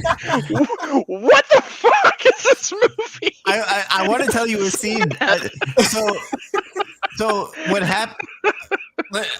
I guess I know this part because there's this one main like boss lady, but apparently you find out she's twins with this other brother, and the brother is like trying to do a crusade, as she said, where he starts to like wake up these humans from their dreams, and it starts a train reaction. It starts with Daniel, and then Daniel starts to wake up someone, and then the other person, Joseph, wakes up another guy. I want to explain the scene to you, which I thought was fucking funny as fuck, but like it came out of nowhere. I'm like, whoa, what the fuck is going on here? So Joseph kills himself in his own house because all of them have like a wife or a girlfriend, and they're all in this like house and stuff, and they all had the same situation where they're like selling off their house and moving because they're trying to get away from their past, meaning like, themselves and as couples and memories, they need to go away from the future. I don't know what that's all about. It's some like deep Maybe shit. it's a dream. If you die in your dream, are you dead for real? Yeah, or is it if you die in someone else's dream? Well, the thing is, Joseph kills himself, which when Joseph woke up this other guy, he goes, "Hey, Daniel, I know you." And he's like all excited and happy. And he's like, "Hey, who are you? Hi, nice to meet you." Joseph killed himself. It's all your fault. And he's like smiling and laughing. And he takes out a gun from his back pocket and shoots himself in the head. and they just walk away from the scene. End scene. But, yeah, it's real deep. This movie, I don't really put like a big weight on ratings, but IMDb has this rated as a 3. so yeah. No, IMDb Anyway. is usually pretty solid. Exactly. I was like, I mean, don't get me wrong. Like, I don't put too much weight, but if they got a 3, that's it's intriguing for me to watch the whole movie because I wanted to. I thought that there was gonna be like one big explanation at the end to like kind of explain everything, but no, it's one of those artsy fartsy movies where you're just like everything's ambiguous and everything has meaning. So, or does it? Or I don't know. Or is somebody being pretentious? It sounds like someone in like their early 20s watched Rick and Morty while high on mushrooms and thought, you know what, I can make a movie about this. I'm real smart. When you're describing it's about people who are asleep and you get to wake someone up and they wake the next person up, it sounds like The Matrix without all the stuff that makes The Matrix fun. It kind of does, actually. It's like a pyramid scheme in the realm of The Matrix, but it's not The Matrix. Mm-hmm. Like they wake up and it's like, oh well, there's wait, or are we enslaved? No, there's just other stuff. You may not wake up. I don't know. Dubs, do yourself a favor and watch some really good movies this coming week. Yeah, please. Like, yeah. We'll you're gonna watch Rashomon, so you got a head start. But sometimes you gotta watch trash to appreciate trash. No, we're sorry, viewers. We're gonna start a GoFundMe for Dubs to get better CBD gummies and watch better movies. Watching a bunch of shit in a row, you can't. You gotta go back and forth. To be fair, you actually may have taught me this week. In terms of watching something that was more depressing, in terms of the Kevin Sorbo, like the whole thing of like finding his whole purpose and then the woman dying anyway. I watched Depression Simulator, which I'll get to. But it sounds like you beat me to that. But let me just sign off with this because I didn't do anything after that because of my dad's situation. But what do you call it? Kevin Sorbo in all his movies, because I did see God is Dead. That's another one of his movies too. But he always plays like this character where he doesn't believe in God, then believes in God. So in all the movies, he never believes in God. At the start. He was like, I don't like getting typecast as a big muscle guy. I want to get typecast as a religious man who's lost his faith. Yeah, pretty much. I'm going to say this and just leave it as it is. Because I genuinely hope I'm wrong, because I don't have anything to base it on. I really hope one day that we don't wake up and we just find out that Kevin Sorbo's been arrested because he was found with like just terabyte after terabyte of child pornography. But I will not be surprised if that fits at all, just based on some of the things that he does in movies. But it is what it is. Just called Kevin Sorbo pedo. No, I wouldn't be surprised if we found out he was. If this was in the UK, you'd be sued for libel. Libel is written, slander is spoken. No license for that, mate. I can be sued in the U.S. for that. I never said he was a pedophile. I said if we found out he was, I wouldn't be surprised. Slander. I didn't say anything that wasn't true. Yeah. Slander, libel. I said I hope it's not true. I hope he's not. I hope the man has a happy life and finds happiness. You want to see Hercules? Hopefully it's not diddling kids. You know, let's move on. His happiness is repeatedly playing a guy in a movie who doesn't believe in God and finds out God's real. You know, that's how he gets his kicks. That's what he likes. What would surprise me of Kevin Sorbo was Jeffrey Dahmer, and that scene in the Netflix part where he's like, "Let's watch some Hercules before I, take pictures of you." But anyway, Andy, what the hell you been watching, playing, and doing? I've been watching more Kevin Sorbo movies. Sort of. He's playing Kevin Sorbo the video game, Tears of the Kingdom.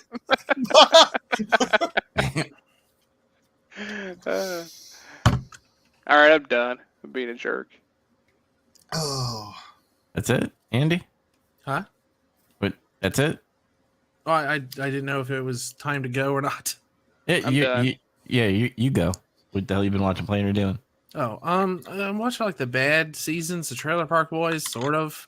Basically, it's on the television. I'm playing Tears of the Kingdom, or I'm horsing around on my phone, or whatever. The last couple seasons of that show are okay, but man, I don't know. I think I'm gonna stop watching it.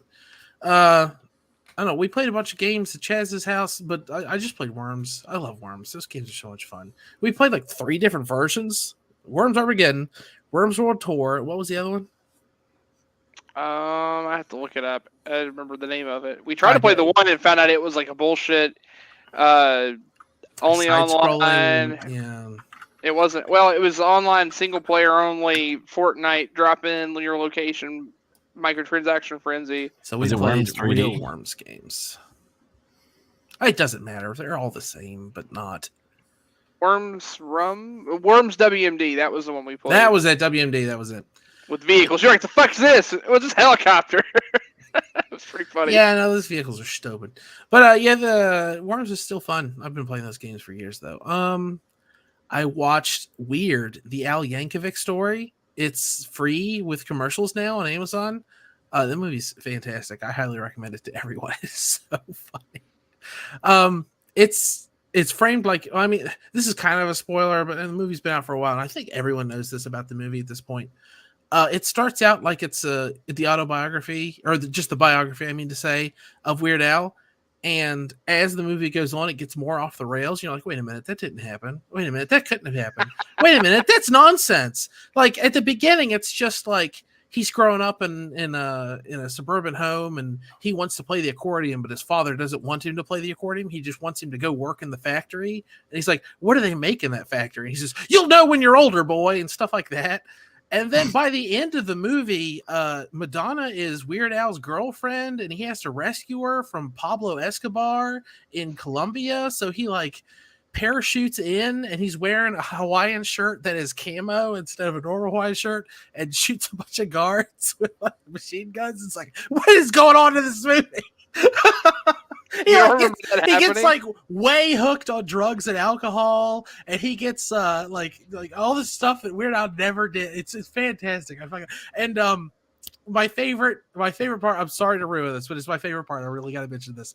He's doing all these parodies. Another one rides the bus or whatever, and they're like, you'll never be able to write something original. He's like, I'll show you. So he writes "Eat It," which is a parody of Michael Jackson's "Beat It," and he takes it to the record executive, who himself is played by Weird Al, which is really funny. He says, play that, and he plays it. He's like, this song's amazing, you're going to be super famous. And then he becomes super famous, and then he's like in his mansion with Dr. Demento, and he's like, I have bad news, Michael Jackson just covered "Eat It."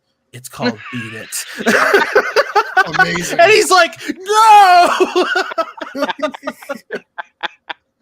It's such a funny movie. I highly recommend it. Besides that, I played a whole bunch of Tears of the Kingdom. Man, that game's so much fun. I'm gonna hold off to talk about it at length until I've played it more. But I was really thinking like it was gonna. Oh, it's too samey to Breath of the Wild. I've already explored all this. No, it's just as magical as Breath of the Wild was when I first played it, and then some. Because now I can like make off-roaders and fucking fly planes and shit. It's bonkers. Game's so much fun. That's it though. All right, Chaz, what the hell you been watching, playing, or doing? Yeah, so he already mentioned it, but yeah, we played the game of booze. I drank a lot of booze on Saturday we started with a big bottle of Buffalo Trace bourbon, and we played a lot of Worms. It was a lot of fun. We got very very very drunk. It was great. Also, this weekend was Street Fighter 6's beta, which is, if you see by, I think, hilariously, yeah, we played that, and you can only play online against other people to try it, but it's kind of cool because the way they have their open hub is you have like your avatar that's created, and you go and you sit down in other cabinets to challenge people, like you're in an arcade. It's kind of neat. But only certain characters were unlocked. None of the other characters, there were a few that I'm familiar with. I mean, classic characters. Guile was the one I was like, oh, well, I know Guile. He's like the fundamentals of Street Fighter. You just do this. So I kept going on, and I was like, I was doing fairly well, other than the random like people I'd run into. Like if I ran into a jury that knew what they were doing, they just beat the living fuck out of me. But otherwise, I was winning pretty well.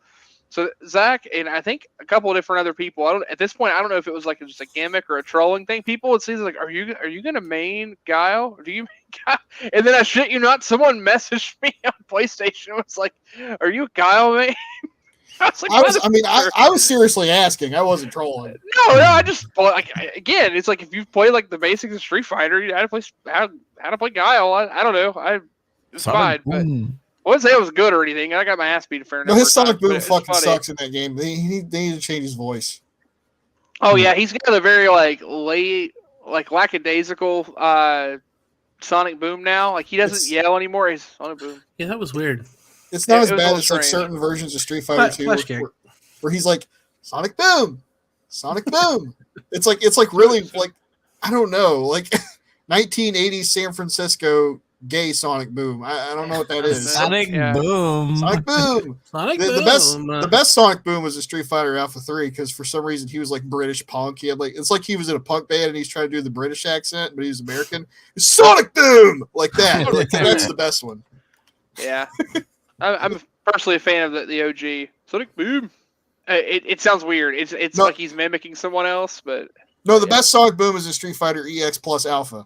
I forgot. It's because it's a Japanese guy very clearly saying Sonic Boom to the point where he goes Sonic Boom, like he just fucking screams it. Sonic Boom. That's pretty good. But amidst the other things, I played a bunch of other random arcade stuff. I don't even remember because at that point, I remember we played Street Fighter 2 Turbo and I played Balrog and I ate your children. I ate your heart. That's. Oh, that is true. I forgot. Yeah, you like humiliated me, but again. I was at that point. I don't know how I was still awake. Actually, Pat and I, a mutual friend of ours, who still wasn't quite ready to drive home, but refused to go to sleep and just wake up and drive later. Mm-hmm. He and I stayed up and played We played more Worms as we sobered up, but we played until like 2 or 3 a.m. We also didn't mention this, which I guess it doesn't matter too much, but for context, it's fun. We made a drinking game out of playing Worms, which if you ever play it, you know how to play Worms. Great. It's very simple. It's a very straightforward, easy thing to do. It just becomes very chaotic. Everybody has a drink in hand. If your worm gets damaged, you take a drink. Oh, geez. If your worm dies, you take a big drink. That's really it. It's very simple. It's easy. But you get drunk. It's a lot of fun. It's a blast. We played Def Jam Vendetta. I think Zach found a new favorite game, and I think it's important to note he's maybe going to talk about this later, the intricacies of the Def Jam series, because the very first game is basically wrestling with rappers. It's literally just a SmackDown clone with rappers. It's awesome. Mm-hmm. And then they went on to make Fight for New York, and Fight for New York outright just becomes like a whole different type of game. It's still like somewhat enclosed, but it's this active brawler that's just very different. There's a lot of like environmental interaction and stuff, and the game's highly revered. I think you guys were asking before in the chat, the reason these games are so much money is directly because of licensing fees with music. This is in the boom where music could be like you could have these huge soundtracks for music on video games, and you could even have like the personalities of the rappers and the musicians on the game, and it's fairly cheap. And then they had this huge lawsuit later on, and that shit doesn't happen as much now. You got to pay out the ass to get soundtracks and stuff on games now. So they will probably never remake these games again, which is why they're through the roof. Like Fight for New York on most consoles it's on, I think is what 100 plus. It's over $100 unless you buy a Platinum Hits version on Xbox. Then it's like okay. Yeah, yeah, but they're definitely worth getting though. They're great games. The third one, unfortunately, they shit the bed. It's not very good. Yeah, generally it looked like it wasn't received that well.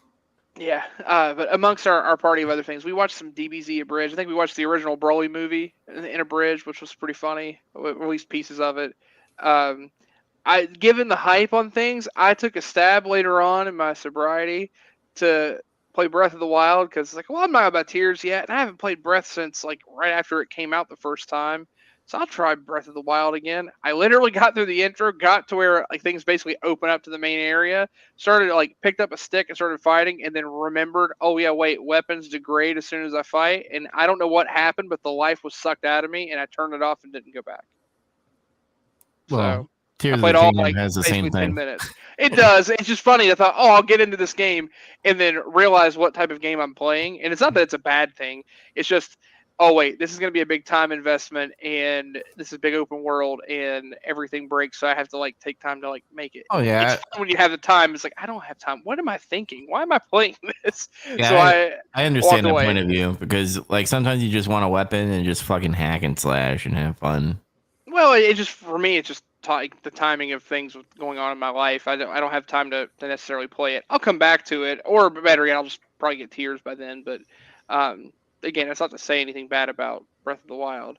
It's funny, other Zelda games I feel like you could probably pick up and play, but again, it's because or certain ones at least, because the scope's a little more narrow. But again, at the same time, you could say those games are a little limited to what they could be because they're not open or as open as Breath of the Wild. But that's a whole different discussion.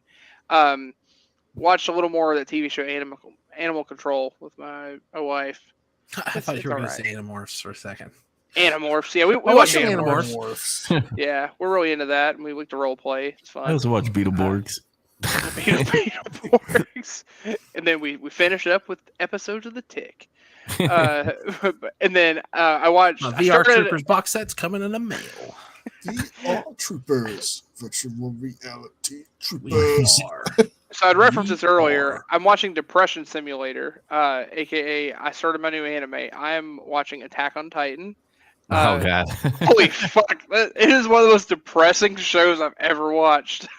Holy shit, it's so depressing. Well, I thought you were going to say you started watching The Human Condition. Yeah, that's what I was hoping you was going to say. Oh no, I'm not ready for that yet. I gotta wait till my family leaves. My family for. I gotta make sure I'm nice and alone. Yeah, I gotta be alone and really drunk. Wait, nobody sees me cutting. Yeah, no, it'll be fine. I'll start it later. That is the kind of it wasn't the final part, but when I finished the middle part, the middle movie, I called the dog over and sat there and just like pet her for a while because I was just like feeling emotions.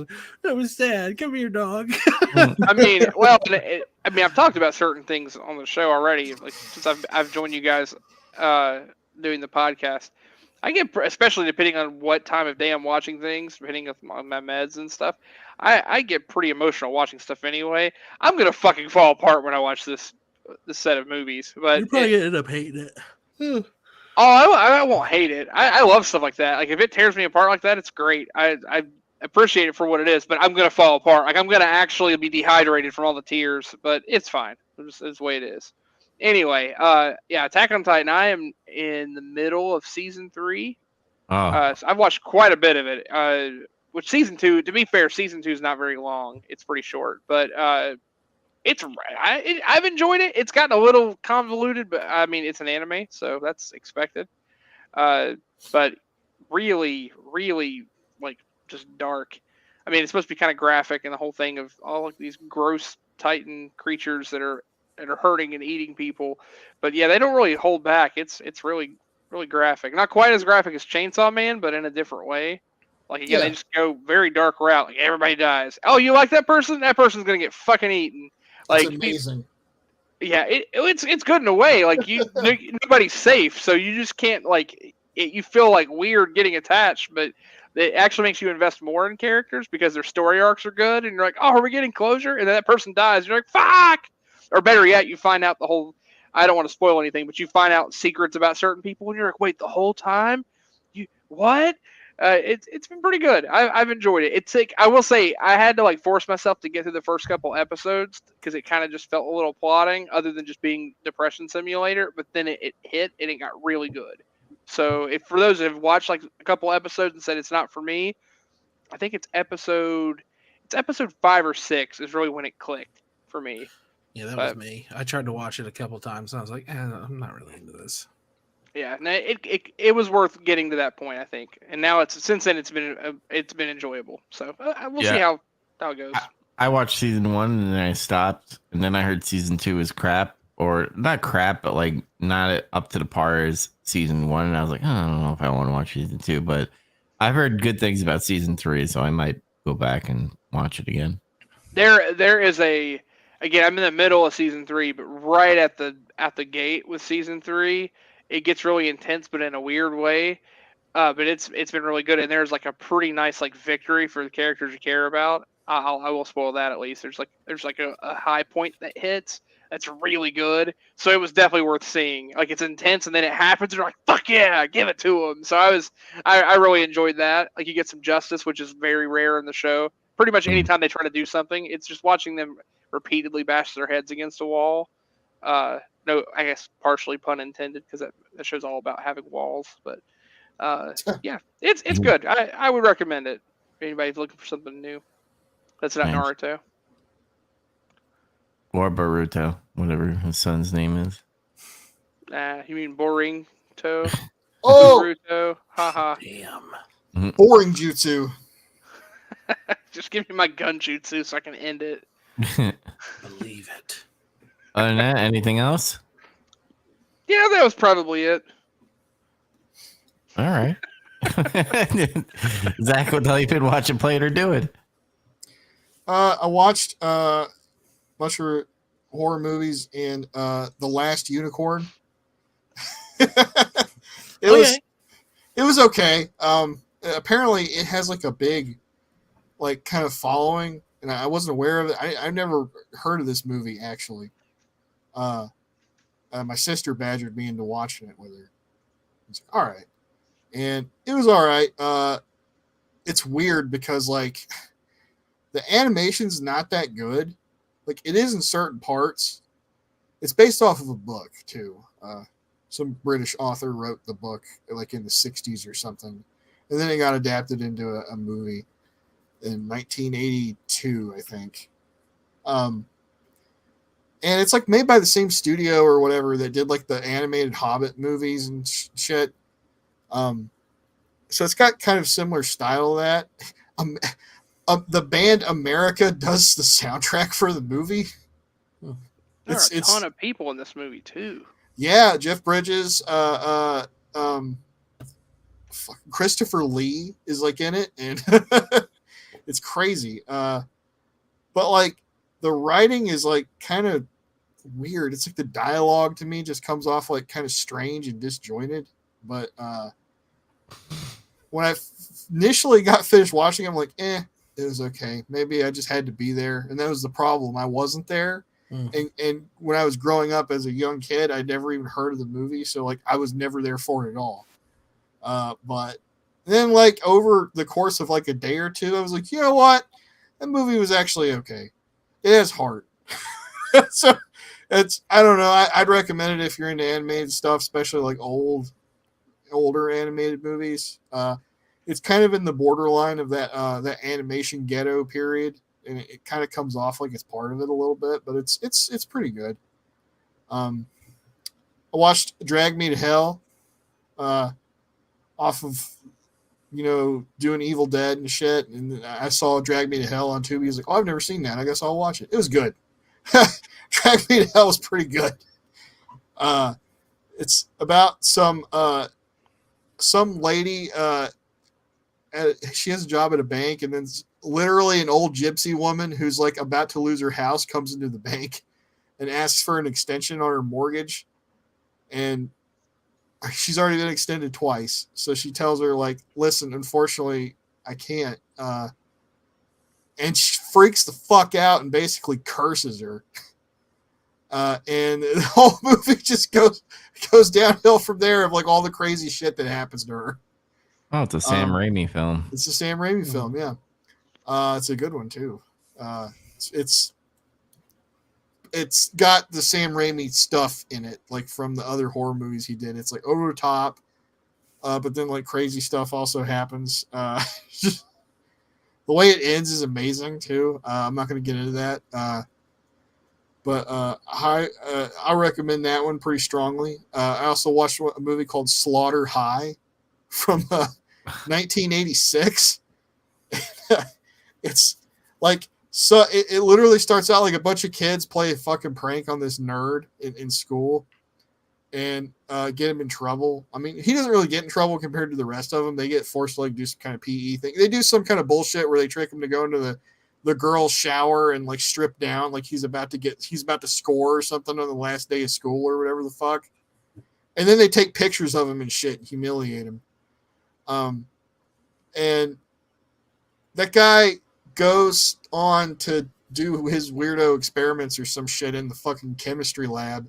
And some of the douchebags fuck with like some of his ingredients or whatever that he needs to use. And he inadvertently causes like a massive fire from like a bad chemical reaction. And he gets like fucking 3rd-degree burns and carted out. So these people that picked on him cause him to like almost die. So guess what happens? Apparently they have their high school reunion later. They get invited back to the high school and it's like dilapidated and almost closed down. And there's no other people going to this reunion. So what do you think is happening? Revenge. I love the cover of this movie. Oh yeah. It's like, it's one of those like kind of like not good 80s slasher movies. It's like, but it's kind of fun. Like if you can get into that zone for it.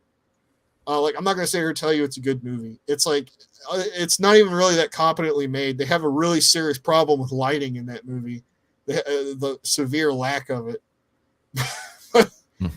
It's fun though if you can like sit there and enjoy like the cheese. I also watched another one called Bloody Birthday, and I don't know. It's about like these triplets or whatever. They got born under like a weird eclipse, and it made them evil. So imagine like Good Son, except there's 3 of them, and they all murder adults.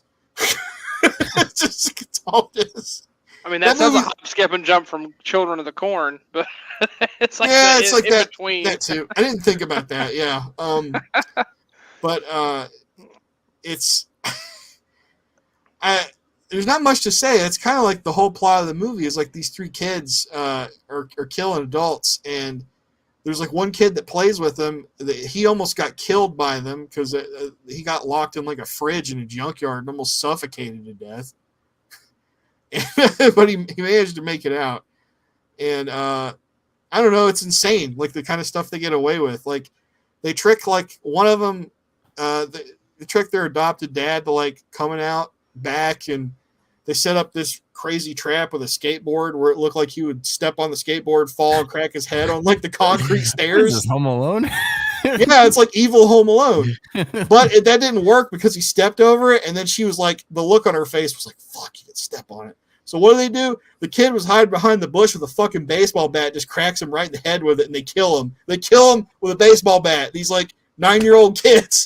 It'd be great if he like. It would be great if he went on the skateboard and like did like some Ninja Turtle thing, like, oh, radical, dude.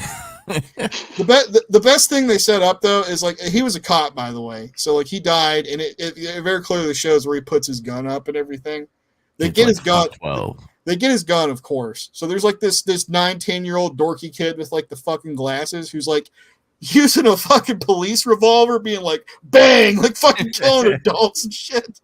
But they set up this thing where it's like they have a teacher, and she's like one of those snotty, annoying bitch teachers, and he's like, I hope she's the butt of some kind of joke later. She is. The dorky kid kills her with the revolver. So, but It's okay. It's more competently made than the Slaughter High.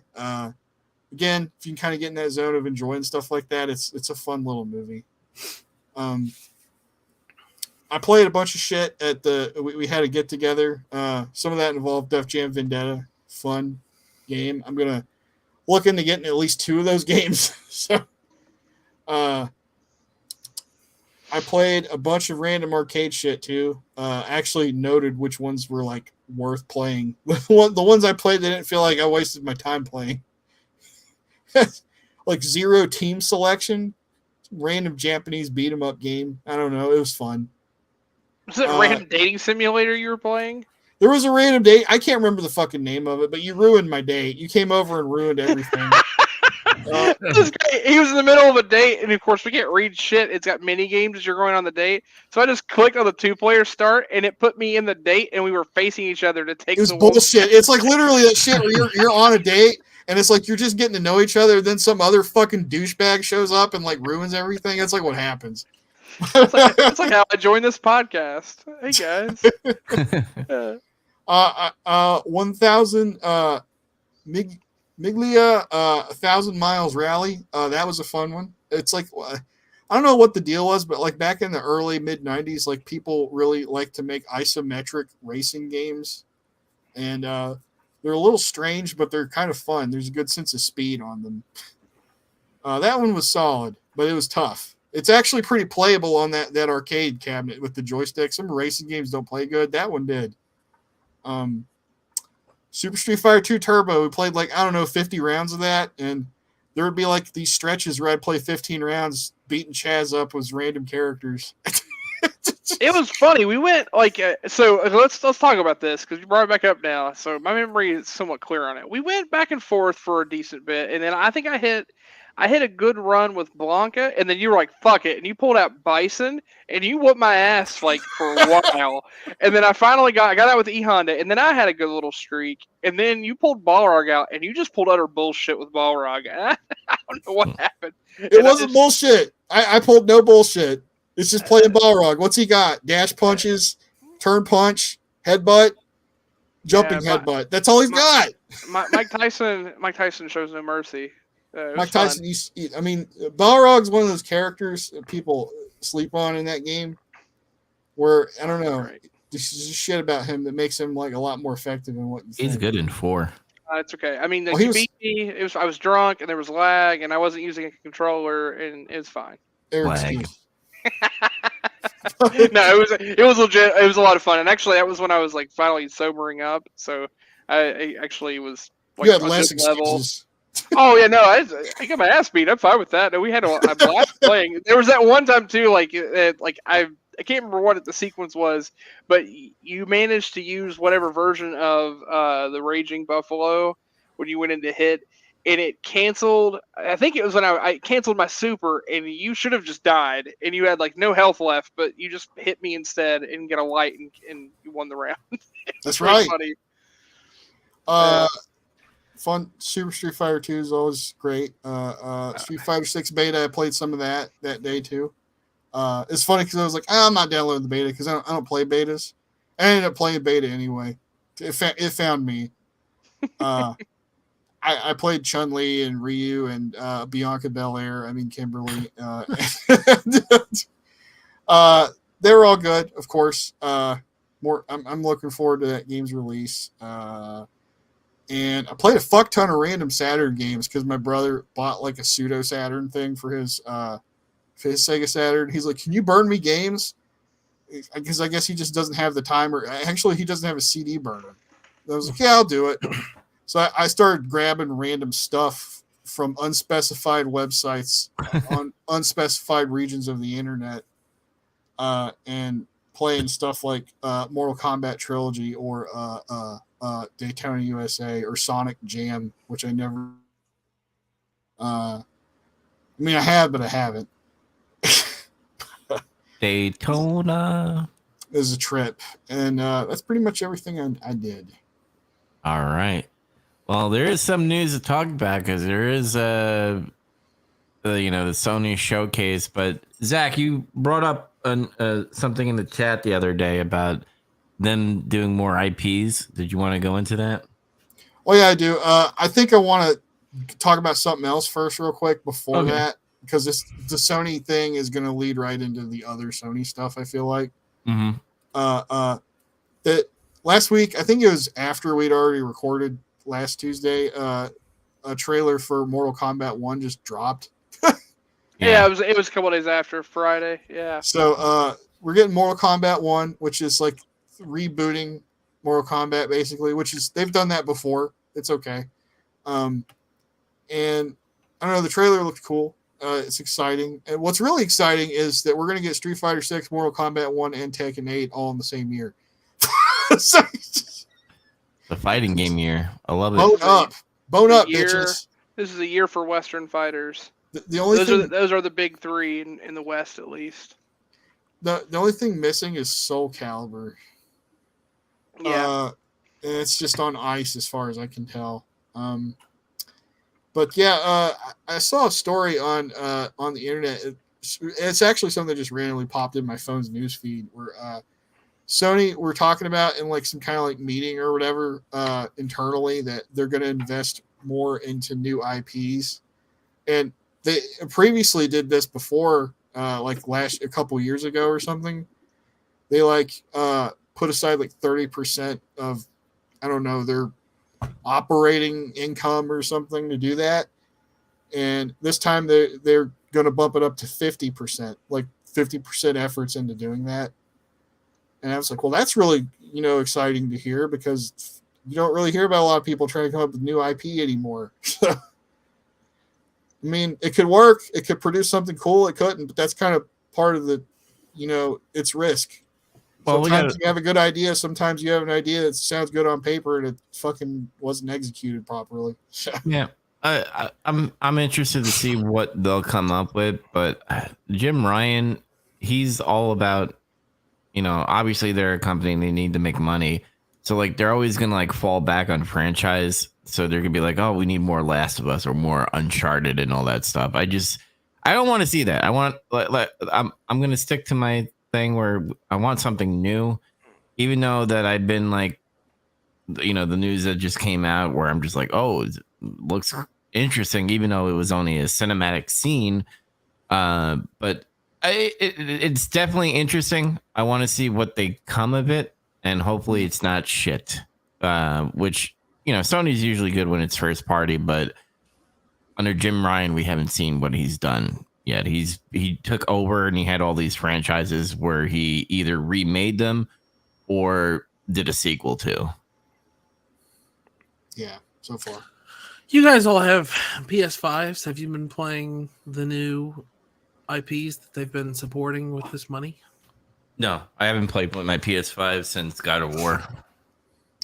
I haven't played anything first party on my PS5 yet, I don't think. No, I mean, like the last new game I played was Resident Evil 4. So yeah, I mean, otherwise, yeah, I mean, for a decent bit, I've either purchased and have them on the wait list or have outright played them. But I mean, I played a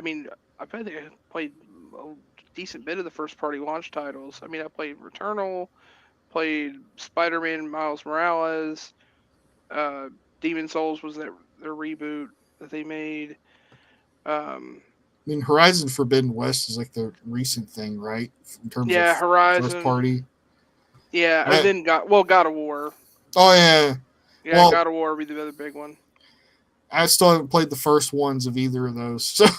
Yeah, but like I said, besides Returnal being like the new thing, they're all existing franchises. Yeah. That's true. Yeah, that's fair, and that's what makes it kind of tough. They were just building on these other franchises. I mean, Horizon, that's just 2 games in. I mean, that's I don't know if I'd really. That game is like the gameplay is awesome, but the story is so fucking boring that I just don't give a shit about.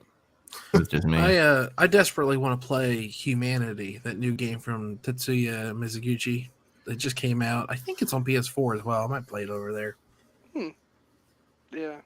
He's the guy who made Rez for the uninitiated. Oh. Okay.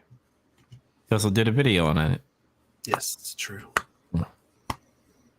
But you have anything else to say about the IPs? Like, No, What? there's not much else to say. They kind of went into talking about like expanding on other avenues to enjoy the IPs that you like from Sony, like Netflix shows. merchandise, TV shows, amusement park rides. So like there's something there. I can see that for an amusement park ride, even though I'm not an amusement park guy. Sure. I I would mean, as long as it doesn't affect the actual quality of whatever they're going to make, it's fine. I think that's the Yeah. only worry is like if they actually go that route of trying to fit, because there's another recent story about how they're trying to tailor to other like live service patterns and stuff too, and that's concerning just in the sense of, okay, well, you might make more money on the surface, but longer term you're going to lose more people that want to invest in your system. But Yeah, because that brings up the point. Like, I know me and Andy agree on this. Stop it with the open worlds. Like, every game needs to be open world and stuff. It's okay to have a linear experience, or sometimes there's certain areas where it does open up where you can explore and stuff.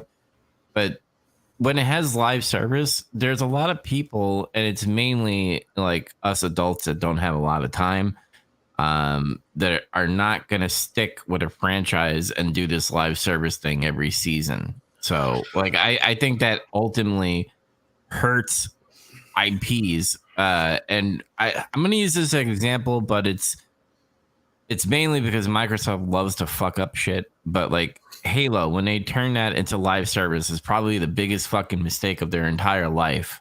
Because that game, if done correctly, yeah, you could have done a live service, but all your old school people are gone now because of you wanting to do a live service format. And I think Sony needs to have variety. I mean, there are some games you can have live service. There's some games you could have open world, but you need to have some games that are linear and story based. Kind of like more like what Last of Us is all about. It's very linear and story driven. And God of War.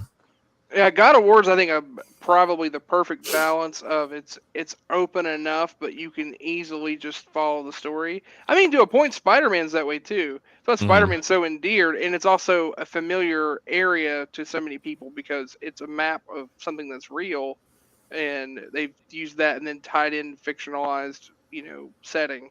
But uh, with Spider-Man, you could play through that game and not do any of the open world stuff. Like you can, that's what's nice about it. It is very easy to do what you need to go do if you want to do it. You're just not limited to barriers where you have to follow a certain path.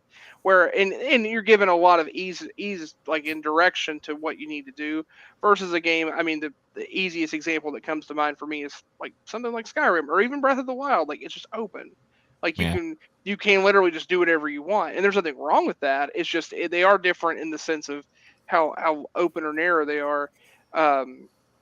So I don't think the open world type of thing is so much a problem. I think they still have a decent variety. I mean, they don't jump and have like their hand in every possible genre. I think the bigger problem is the live service modeling. That's just a pattern. That's a problem in bigger spaces. Again, and it's not going anywhere. I think it's one of those things we just have to learn as a necessary evil.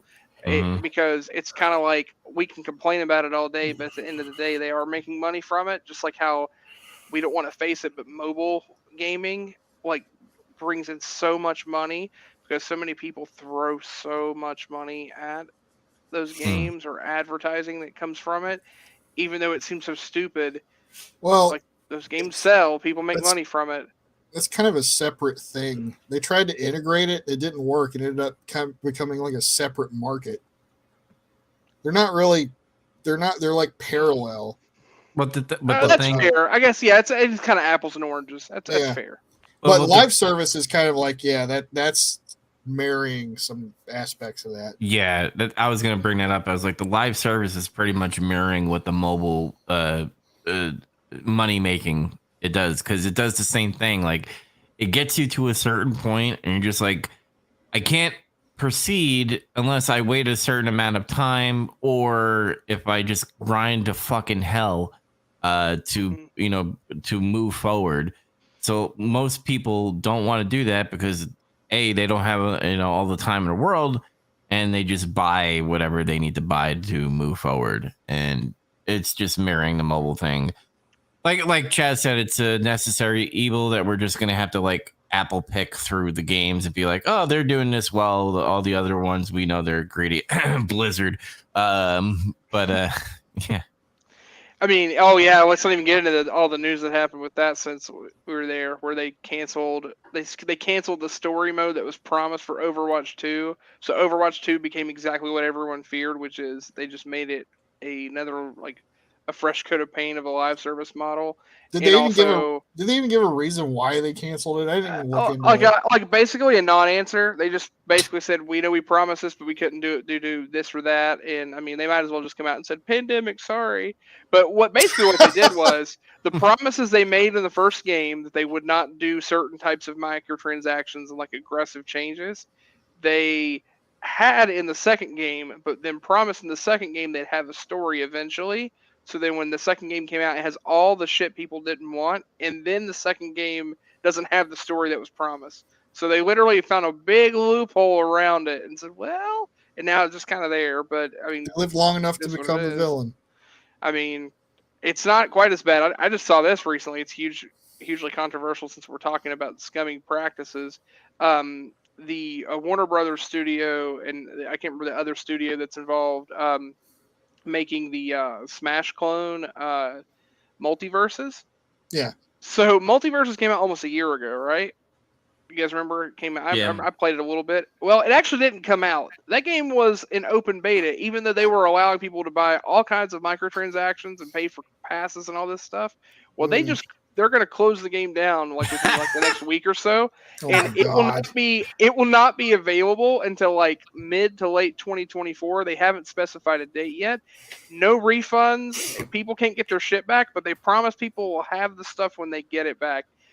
That is some of the most bullshit thing ever. They had an open beta for more than a year, and it suddenly announced, "Hey, in 2 weeks we're shutting down." But don't worry, your stuff will still be there in an indeterminate amount of time because we're not sure when the game's coming out. But You'll have to buy new hardware, or you'll have to buy a new license, or you'll have to buy a new copy of the game. But yeah, really, really, really shitty. Yeah, you know what? This should be a lesson, which is probably not going to be learned by the people. This should be a lesson when there's early access and the game is not fully done and fully released. Don't put money into it. I don't do any early access shit. Yeah, there's already. I mean, this has caused a problem internationally. Like the U.S., it's more of just like we just don't care if shit happens here, and it's hard to figure out whether like you have to really fuck up here to get someone to like actually come up with a lawsuit that'll stick. But internationally, there are already like large lawsuits that are coming up over this because of how they've handled it. So I don't know what's going to happen yet, but it's interesting to see how they're going to have to walk back certain things. But it is what it is. So yeah, there you go. The studios and developers, you know, doing the thing, trying to make money. Well, let's get into some good news at least. Yeah, let's do some positive. Yeah, so Sony had a showcase. I'm gonna be frank with y'all. I know Final Fantasy 16 was in there. I want to go into that game really, really cold. Just so I don't want to see any story and stuff. So I kind of didn't watch that part. But two games and a collection like brought attention to me. Remember we were always making fun of like, oh fucking, there's never gonna be a Metal Gear shit, but apparently the rumors were true. Again. Yeah, Metal Gear Solid 3, which is not number 3, it's Delta. Delta, is being remade, and it felt like they were just like, we just need to get the people to shut the fuck up and just put something out there, because they just did like a cinematic of, you know, the alligator, the snake, and then seeing Naked Snake and all that stuff. Get some chills when the theme song dropped. That was pretty cool. Yeah, that was cool. The Snake Eater. That was cool to see. I'm interested. Hopefully we get the same cast. I do not want to recast. I don't know about you guys. They've already confirmed same cast. Okay, good. Oh, cool. Put that in the chat. Yep, yeah. They already confirmed. Yep, same cast. Good, because if it would have been a different cast, I don't know if I would want to play it. To be honest, and I know that sounds silly. Well, the gameplay, if it's awesome, you shouldn't care about all that stuff. Nah, like I need David Hayter back. It's been a long time. Kiefer Sutherland didn't fucking make the cut when he did Ground Zeroes and Metal Gear Solid 5. Well, to be fair, he didn't have much to work with either. Yeah. Well, then again, it's just like it has to be David Hayter. He always has to be Snake, no matter what. Even though I know I feel like he could have done a good job if he had more material. But yeah, I agree though. Mm-hmm. So like, there's nothing really to talk about. It looks visually great. If that is gameplay, in game, it's not. It's the Fox Squared engine. Then after that, the Kodak thing came on, and it looks like we're getting possibly remastered collection of the first, second, and third game. So but it's hilarious to me that they're going to release a remaster and a remake of the same game. Yeah. So I don't know. Like, again, that's a thing. A Konami is like a cautiously optimistic thing that I'm doing right now, because I'm like, Silent Hill's back, but it's not from Team Silent. It could be bad. It could be bad. Some people from Team Silent are involved. Yeah. And then obviously I don't know who's involved with the Metal Gear Delta. They've been very delicate saying stuff like that. They put a message on Twitter that you could tell they wanted to tiptoe around. Oh yeah, Kojima's not involved, but yeah, it's probably I forgot what it's called. They did like the Demon Souls remake. I think that's Blue Point. Yeah, Blue Point. I think might be where. Yeah, Blue Point is doing it. Which I will say, at least from the graphical standpoint, like the thing about Demon Souls, like the original game was like it was a little rough around the edges, but graphical power was a little different. The Blue Point, they did a great job with the graphics and just the frame rate and how the game played so smoothly when they uploaded it. So I'm hopeful that they'll do the same thing for Snake Eater. Mm-hmm.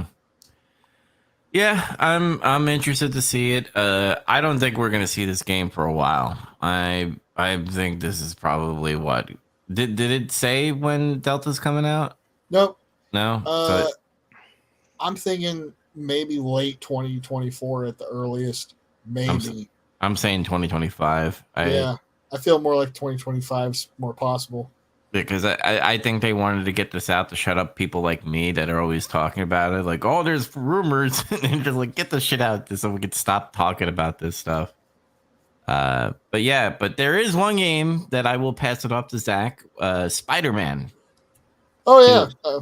2. They finally showed some stuff for Spider-Man 2, and they showed that Peter's got the symbiote suit now. And I could have sworn that stuff had already happened, but maybe I was mistaken. No, I don't remember it. I thought it was in files, or he talked about it or some shit. He said something about Venom, but maybe I imagined it. Oh yeah, you're talking about like the actual like little tidbits of things you collect where he brings it up. Yeah, that stuff exists already, and there's actually in the story, like I think it's the DLC about how effectively the symbiote is locked up in Oscorp. So in the story canon of like the main game, the symbiote has already existed. It's not like it's a fresh new thing where it gets discovered. Okay. So he's got it back on him again somehow. Well, they never. It never. I don't think it ever said specifically that he had it attached. It was just that the symbiote exists. Like the symbiote's locked up and it's already been known. But maybe that's how they'll tie it in. Maybe it gets attached to him in a different way, and he can't get rid of it for some reason. I guess or something. That kind of changes how Venom works, though, because the whole reason why Venom's able to be Venom is because it was attached to Peter first. Yeah, it copied all the spider ability, kind of.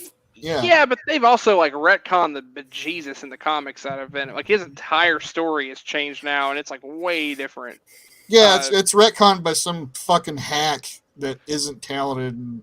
That gets into a whole other fucking discussion about. Yeah, he was around when the Big Bang happened and Jesus was there, and then he got attached to Wolverine for the Vietnam War. Yeah, Kevin Sorbo was there. Kevin Sorbo was involved. But no, yeah, it shows Peter doing shit, and it shows Miles doing some stuff too, like they're trying to find the lizard, and Craven was there, and I was like, rad, Craven, sick, cool. Mhm. I didn't really watch too much of it because I don't want to. Yeah, you don't want to get spoiled. I did the same thing. I was like, I don't want to see, but what I really like, and I thought about this too. I was like, well, fucking Peter Parker can't be everywhere in New York. New York is way fucking big, especially all the 5 boroughs. That's why he's got spider people. He's got a spider family. There's like a bat family. It's yeah. the same thing. So Peter Parker's like, I'm handling this situation, and then you could switch to Miles. So it seems like you could switch between Miles and Peter Parker, which I'm excited for because that's web slinging along New York, whether you're in Brooklyn, Queens, or the Bronx, and in Manhattan. I'm guessing Peter Parker is going to be in the Manhattan section while fucking Miles is in the other boroughs. Yeah, they didn't exactly describe how freely you'd be able to switch. Like, is it going to be that you can switch all the time, or is it only during certain missions or stuff? I did watch the gameplay, and it was awesome. You guys are doing a disservice to not watch it because it was the best part. I saw some of it. I don't want to see the symbiote attacks and some of the chains and sequences are very similar to the PS3 games. Web of Shadows. It was another one. It was like Dimensions or something, which are actually like they're not terrible. Shattered Dimensions. Okay. It made me think about Prototype. Do you remember that game? Some people said the same thing in the video. Yeah. Yeah. No, Prototype's a really good thing, like a non-Spider-Man thing to describe. Yeah, it definitely has that feel to it. It looks really good. And there were some cool dynamics there too. But again, I just wondered, or I guess it depends on how they tie the story of like how he got the symbiote attached again. Like, is the symbiote needing to feed? That was a really cool dynamic in the Web of Shadows game. Like, you had a morality meter, and you could be more powerful with the symbiote, but you had to do corrupt stuff. Like, you had to actively like feed on people to get power, but then you could unlock more powers by doing it, which actually is kind of funny because the game basically says, well, do you want to like be actual Spider-Man and like try to win and still have some power, or do you just want to be like invincible but like have to kill a lot of people to do it? Do you want to eat brains? Yeah, it's like, oh no, eat a bunch of people and like drain them of like their bioelectricity, and then you just are like running around invincible. It's pretty fucking awesome.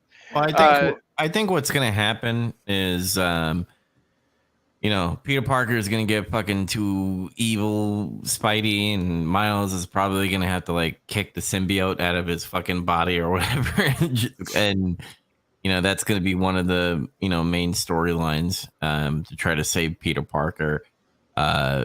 But I hope there's an Easter egg of evil Peter Parker dancing down the street like in Spider-Man 3. I want that to happen. It's gotta happen. Yeah, that'd be kind of funny. Yeah. Oh, that was what I watched. Oh, I got to go back. I did have something else I watched, and it's highly relevant because we're talking about Spider-Man. I watched Spider-Man Into the Universe, or Spider-Verse. Shit, I got all fucked up. I watched Spider-Man Across the Universe. It's Spider-Man, but he sings all the Beatles songs. Whoa! That one. Yeah, when you mentioned the dancing thing, it made me think of it because when he's doing his origin story, he's like, yeah, I did that too. Yeah, I'd already watched it once before, but I got hyped because the new ones that come out, we were talking about it. So I watched it, and yeah, it's just as good as it was the first time around. It's a very fun movie. Arguably one of the better Spider-Man films. It's my favorite version of Peter Parker, Peter B. Parker. Yes, Peter B. Parker is fucking great, played by Jake Johnson, formerly of the TV show New Girl. If you haven't watched it, I just like old, out of shape, fucking Peter Parker. I don't know why it's funny. I really liked that persona that they. Yeah. Yes, I liked it a lot. Well, what's funny is Jake Johnson, the guy that is voicing him, that is effective. Other than him like being totally out of shape, but that actor, that's literally all he can play is like that type of person. So that's just what's even funnier. Is like just be yourself. That's who he is. That's what makes it so great. But yeah, the movie was a lot of fun. I'm excited for the next one, and my shoes will be here soon too. So I'm gonna wear those and wear my spider mask. I'm like, yeah, I'm ready. I'm happy. Oh well, I can't wait for the Wolverine game. I'm kind of sad that we didn't get more on that, but I'll forgive it. Yeah, I'm wondering when we're going to see something for that. Yeah, because next showcase. that's what I'm more excited about. Like I'm excited for Spider-Man 2 because man, I fucking platinum Spider-Man 1 and I love Spider-Man that was game. a lot of fun, man. I Yeah. had a lot of fun playing that game. Yeah, so I'm hyped for that. It's coming out in fall of 2023. So September. yeah, so I'm excited for that. You guys aren't excited to get a PlayStation 5 Wii U controller? Oh yeah, that was the thing too. Yeah. Oh, what It was seems that all neat. about? I mean, I don't know. I like to play stuff and also watch stuff at the same time. Nintendo has taught me the joy of that, and Sony was like, "Hey, we're gonna do that too." How much is it? Who knows? It's like the super remote play controller, right? It's like you want to play your PlayStation 5 while you're pooping? Well, here you go. Yeah, pretty much. $599 US. Yeah. People highly underestimate being able to play your game while you're pooping uninterrupted is a big fucking deal. Makes So- my Tell you ass what, numb. I could get a lot more shit done on certain games. I mean, Bullshit. no. Like I spend so much time in the damn WWE creator wrestler shit, and I can't do that and multitask because it's stuck on that screen. Yeah. I could get so much more shit done if I was able to do that handheld or like something. I think all the time about how much I would love to be able to like adjust car liveries in Forza on my Switch while watching something on the TV. I wish I Yeah. could do that so bad, but Like if you could do it on your phone or something, fuck. Yeah, so that's actually ingenious. Yeah, as someone who, again, parenting goals, I beat Dark Souls Remastered while feeding an infant. I was just like playing gradually through the game and like struggling and getting my ass beat repeatedly while I'm like trying to feed a baby. But I was like, oh, I guess I can still play. So yeah, the handheld thing is just, it's got a huge perk. I'm excited to see if Sony can pull it off. I beat Elden Ring with an Etch-a-Sketch and Yeah, look at me. Yeah. I did it well. It was pretty hard. But it wasn't with a banana Yeah. like that other guy. Yeah. All right. Well, that's all like Sony, and also Dragon's Dogma 2 is coming out, by the way, if anybody's into that. cool I haven't game. played I got the game on PC, but my PC died. But the first one, so I gotta see if it's on my Steam Deck. But yeah, I think that's where we'll end it, guys. Unless anybody has last words before we sign off. Anybody? Sea no. cucumber. Yes, cucumbers. We'll get some Rashomon. color 2 weeks from now. Yes. WrestleMania 10. Ladder there. match. Or be Oh, square. shit, 2 weeks. I gotta watch it again. Damn. Yeah. If you want to catch more of Getting Some Color and also Big Trouble Little Podcast, we're on all podcast services. We're also on Couch Entertainments, on our respected YouTube channels. Make sure you hit like and subscribe. But until next time, guys, we will see you next week. Peace. Thanks for listening.